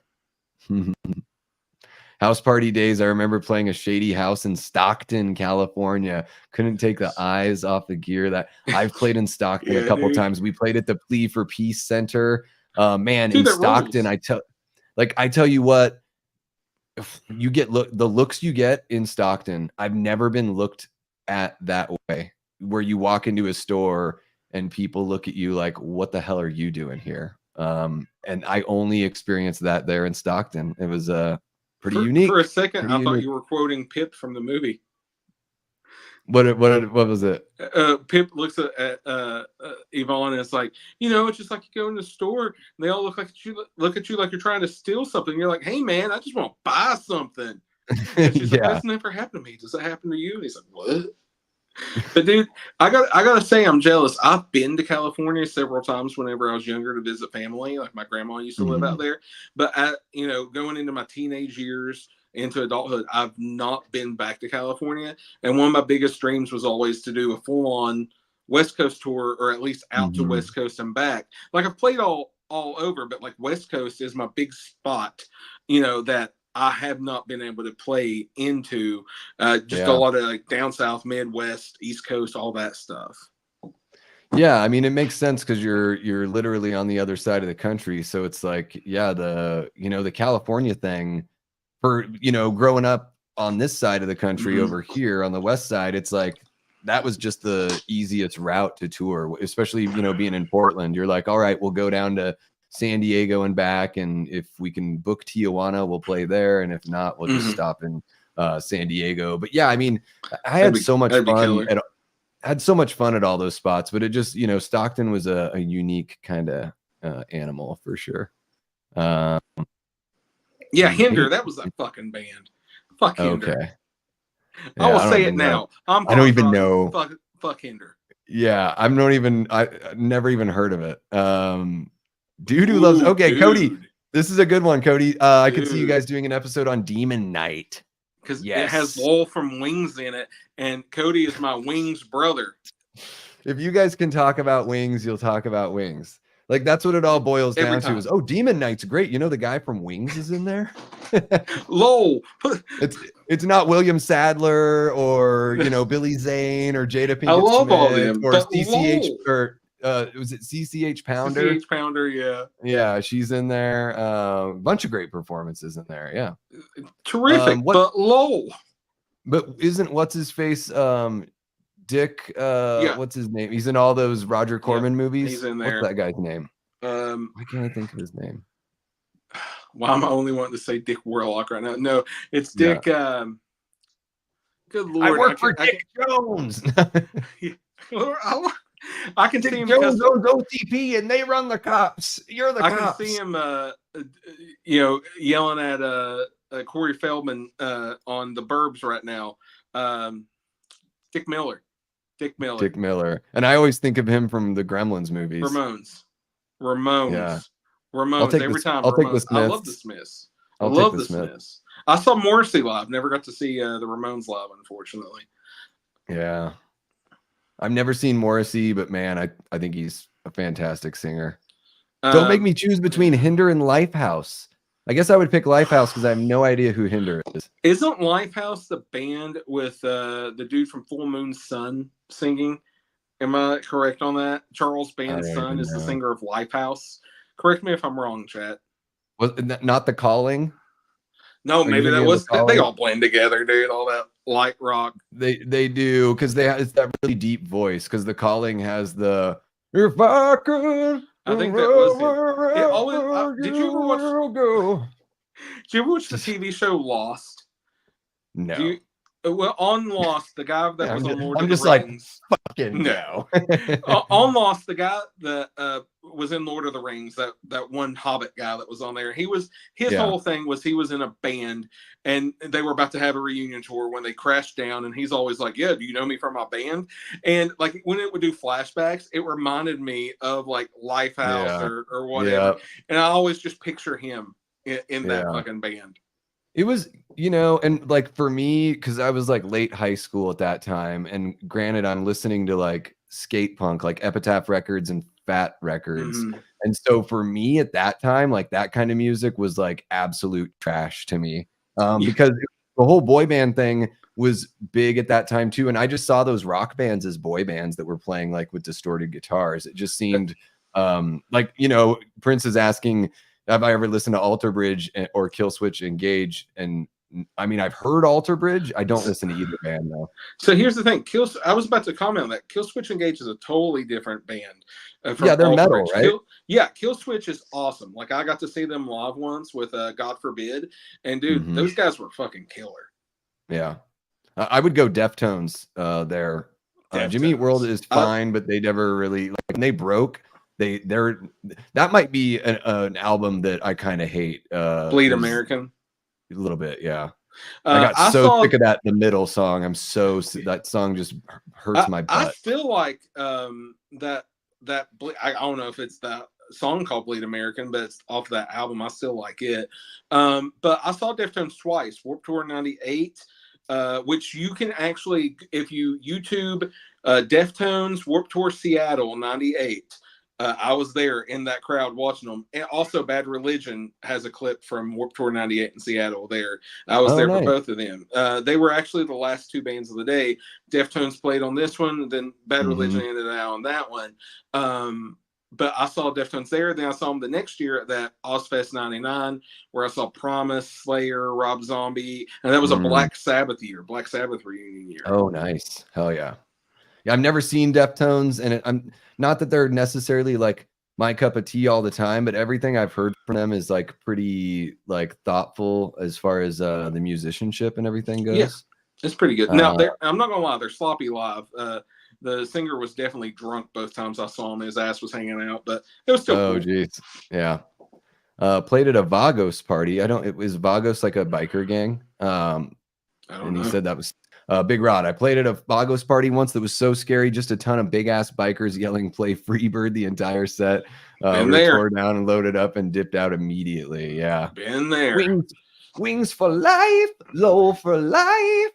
Announcing mine and Cody's new podcast, Sandpiper Air, a Wings podcast, where me and Cody do every episode of Wings once for however long it takes, once a week. Cody, let's do it. You guys should eat wings while talking That's a about wings. podcast. There is a podcast called Yeah. Wings on Wings where they eat different wings while watching a different episode. That's there we go, literally a show out there.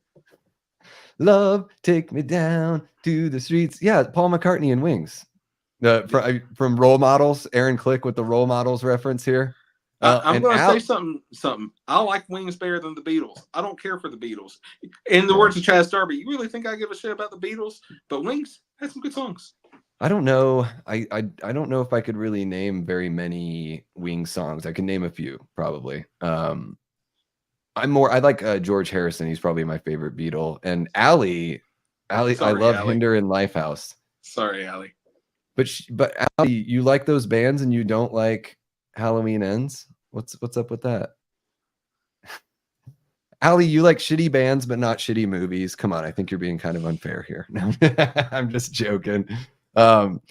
Jason Wade is the vocals of Lifehouse. Yeah, I don't know too much about that. Creed or Nickelback? Oh, I don't know. I hope they both drown. Can I just have my money back? Yeah.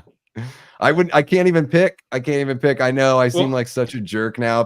Like Prince is relatively new to the channel, so he's probably like, I thought this guy was nice, and here he is just trashing all this music. But again, I was a different age at that time. I was of the age where I was like, I thought everything on MTV sucked then, and so it's just a little different for me. I can rationalize this, Davey, into a choice.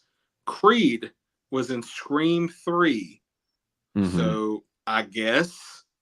Well, and I think they have a song at the end of Scream 2, right? Don't they have a song at the end? Scream 3 is what? Oh, no, it's Collective Soul is at the end of Scream 2. Sorry. I believe you're right. The only thing I remember from Scream 2 soundtrack-wise is Cottonmouth Kings, because Suburban Life Randy gets what killed. It seems. Suburban Life, just a dream, I'm telling you. Yeah. Alter Bridge is good. I never dug that really mid-tempo Mark Tremonti rock and roll kind of sound that Creed and Alter Bridge had. Stone Temple Pilots dude.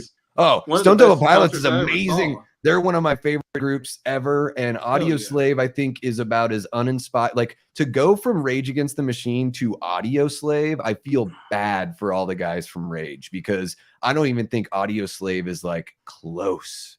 Like, they're not even a smidge. And nothing against like Chris Cornell. I mean, obviously, rest in peace. I've never been a big fan of his voice. I love Soundgarden. I love Chris Cornell. But Audio Slave just wasn't a big thing for me. Yeah, it was like, where's the oomph? Like Rage had some grit to it, and Audio Slave sounds like safe to me. Like it's just radio rock. But let me ask you. The better question would be Audio Slave or Velvet Revolver. Velvet Revolver. Because Scott Weiland is amazing. He's got one of the best voices, and you have Slash. I was about to say Slash and Duff, right? Duff was in there. Yeah. Yep. That's my dude. There we go. SCP. Tyler, I guess I need to listen to Verses a little bit more. I really love It's a good album from Pearl Jam. It's probably the most basic bitch answer I could say is to talk about 10. Verses is good. Vitology's got some good tracks too. I want to see Deftones in a pizza parlor. That'd be awesome. Robert says they're overrated. All right. I mean, maybe. Fair. And we're getting into some deep chat here. Well, man, Prince is throwing them. Theory of a Dead Man or System of a Down. Never even heard of Theory of a Dead Man, so I'll go for System. Papa Roach or Red Hot Chili Peppers. Chili Peppers all the way. Chili Peppers. But I will say this. Papa Roach is one of those bands that you could call them a guilty pleasure, but I have no guilt in it. I like Papa Roach. I saw them back in the day when they were first coming out. I saw them on Warped Tour, yeah. And I still have a little like plastic roach that says Papa Roach on the bottom. And I've at least liked pretty much every song I've heard of them enough to not be like, oh, this sucks. Papa Roach is fine, but not Chili Peppers, man. Chili Peppers is great. Fuck, come on. Yeah, their catalog's pretty impressive.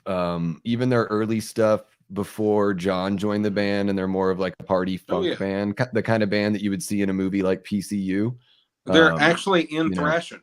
They're in the movie Thrashing. Another movie we should watch. Yeah. And it was during that time. Flea and Anthony are in The Chase. Yep. That's great. Another great movie. And Henry Rollins is the cop. Yeah. No Effects in the soundtrack. Fun stuff. Boston Manor or Arcade Fire. I guess Arcade Fire because I don't even know who Boston Manor is. I'm old ass, Prince. I'm old ass. They're both whatever for me. Kasabian, Rage. I don't even know what that is. I do love me some Rage. Rage, especially the first 2 records. Like,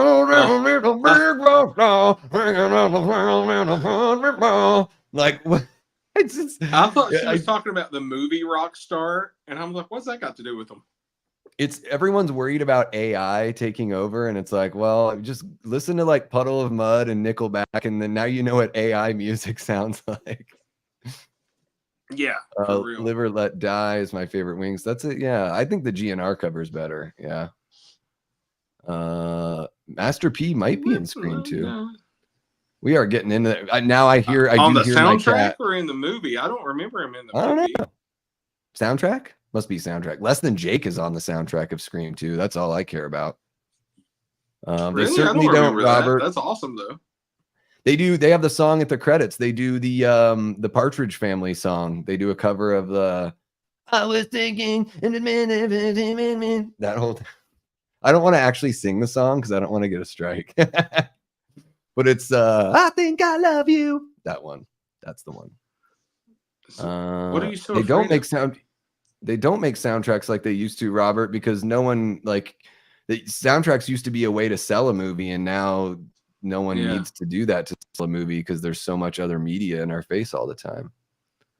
I can be a band trash talker. Me too, Aaron. Me too. I love doing that. Creed was in Halloween 2. Yeah, really bad. Yeah. Or Halloween 2, Halloween H2O. Halloween 20. Yeah. Yeah, I think so, yeah. It's a song from, I think it's a song from their first record, though. STP are great. All right, guys. You know, we've been going for almost 3 hours here. I don't know about you, Foz. My kitty cat outside of the door is like, come on, feed me dinner at some point today, Dad. And my stomach is also saying, feed me as well. Yeah. My cat's still going on about it. Oh, yeah. That's what if they're in the room with you, like if he were in the room with me now, he'd be climbing all over everything. That's exactly what he's doing. I'm waiting for his head just to pop in the frame or his tail. I love Allie says girls love all those bands. Yeah, you guys are so sweet, you know. You give the love to the guys, those cheesy butt rockers. You just love them. Do you want to be on here, buddy? If they wear a snakeskin shirt, you know. If they have a dreadful soul patch, I love that. I think my favorite part about all those really cheesy bands in the late 90s is like they all had like the guy, like you have to have one guy that's bald, you know, one guy that's still hanging on to the long hair, but the guy that's bald has to have facial hair to balance it out. You know, every one of those bands had the guy, right? Yeah, now I'm just thinking of the dude from Disturbed, and I hate Disturbed so much. I can't tell you how much I hate them because it is immense. My hatred for Disturbed is immense. I just don't know enough other than they did The Sickness, right? I think that's the only They are down with The Sickness, Davey. Yeah. But Richard Cheese does a better version of that. Oh, yeah, his version's great from Dawn of the Dead. That's a good one. Big Rod says Alice in Chains or STP. For me, it's STP easy all day, but I think Alice in Chains is really, really good.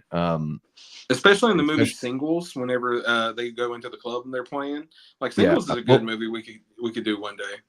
Yeah. And Alice in Chains Unplugged is really great. You really get to hear how well Jerry sings with Lane, because I think on the we're like whenever you hear harmonies on records, I think a lot of times it's the lead singer doing their own backup vocals. But what's really cool is to hear that those guys pretty much sound the same live, and I think that kind of elevates Alice in Chains. And yeah, I think their music is really good. STP just always seemed, you were talking about the Doors earlier, like STP kind of has that sexy Doors vibe to me, a little more experimental, even though they certainly had like mainstream success. All right, guys. Well, yeah, we're sitting here at 2 hours, 58 minutes. You guys are amazing. We got 12 people watching and the chat is just friggin' firing off. This is incredible. I really want to thank all of our channel members. You know, we just unlocked the channel membership here and we've got like maybe a dozen or so now with the ones that have been gifted out tonight, which is incredible. It's awesome seeing all the green text here in the chat, scrolling through. Really appreciate the super chats. I know Antonis threw one out earlier, and my brother Matt threw out a couple. So really appreciate you guys so much. Shout out to Dick Cheese. There we go. We do like Alice Cooper. We were talking about Alice Cooper a little bit earlier. Singles is a great movie. Saw it in the theater. Jamie, you're just amazing. Jamie. Seen everything in the theater. Dead-Eye Dick from the Dumb and Dumber soundtrack. Dumb and Dumber soundtrack. That is really a great awesome. soundtrack. Yeah. Great soundtrack. There's so many songs that like I wouldn't listen to that band's whole record, but the way they're put together, kind of the Tommy Boy soundtrack is really good in that way too. Tommy like Boy. Just a great collection, definitely. Right? Here's one is Black Sheep, basically Tommy Boy made over again, but with Mudhoney. It's the grunge version of Tommy Boy and Gary Busey. Yeah. I don't know about you guys, but I could sure go for some peanut butter cups right about now. Yeah, dude. Like I put you out on a stage and you leave them with Kill Whitey, dude. And Mudhoney was. I'm a child of the '90s. Mudhoney was always one of my favorite bands. And whenever I saw Black Sheep and they were in that, I was like, oh my god. Yeah. Oh, it's great. Yeah, absolutely. They're a fun one. All right, guys. Yeah, thank you so much. Allie says, great stream tonight. Have a great night, everyone. Jamie says, don't forget to click the like, hit that sub button, and join the Death Squad.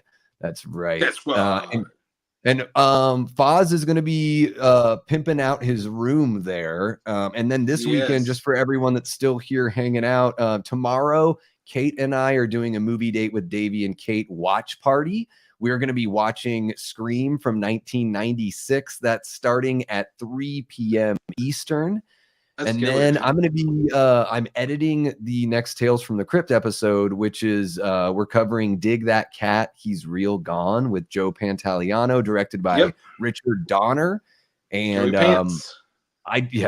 Joey Pants. And I did that episode with my guys over at Twisted Locker, my friends from Wales. Really cool to collaborate with those guys, and I'm looking forward to putting that one out. And then guys, Start Bench Cut is coming up on Monday, another episode with my guy Facci. That'll be really fun. We're talking back to school Start Bench Cut. So I love that movie.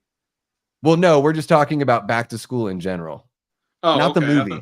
I do love that movie. I was like, I love it. No, well, because on Start Bench Cut, it's sort of like, you give us 3 topics. So we're doing like an end of summer back to school. Like we'll like Start Bench Cut cafeteria food. We'll Start Bench Cut like school subjects, like clicks, whatever, snorting pixie sticks in the bathroom. Like, we'll Start Bench Cut everything. See, Foz is like, I did that too. I love that. So yeah, guys. No, Mom, I didn't. I never did that. Hey, I might have done that, but I made sure it was blue, because you got to have that Paradise Punch, vibe going on.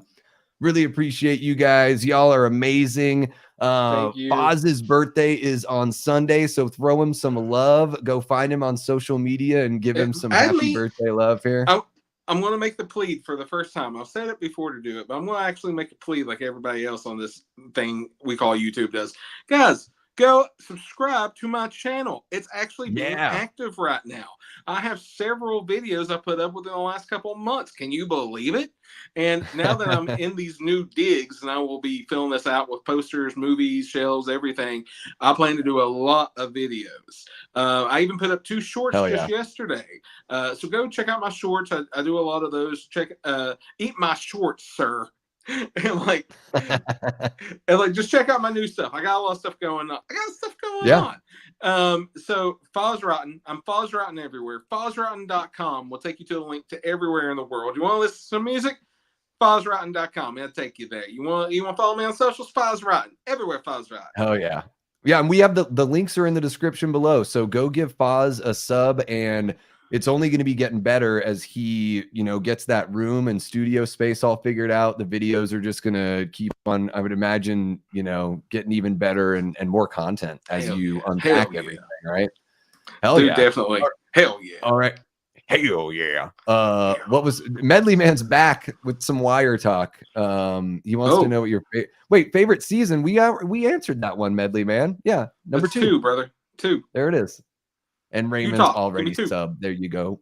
Yeah, guys, thank you so much. This was an epic hangout with y'all, talking Airheads and whatever else you guys brought up in the chat. You guys are amazing.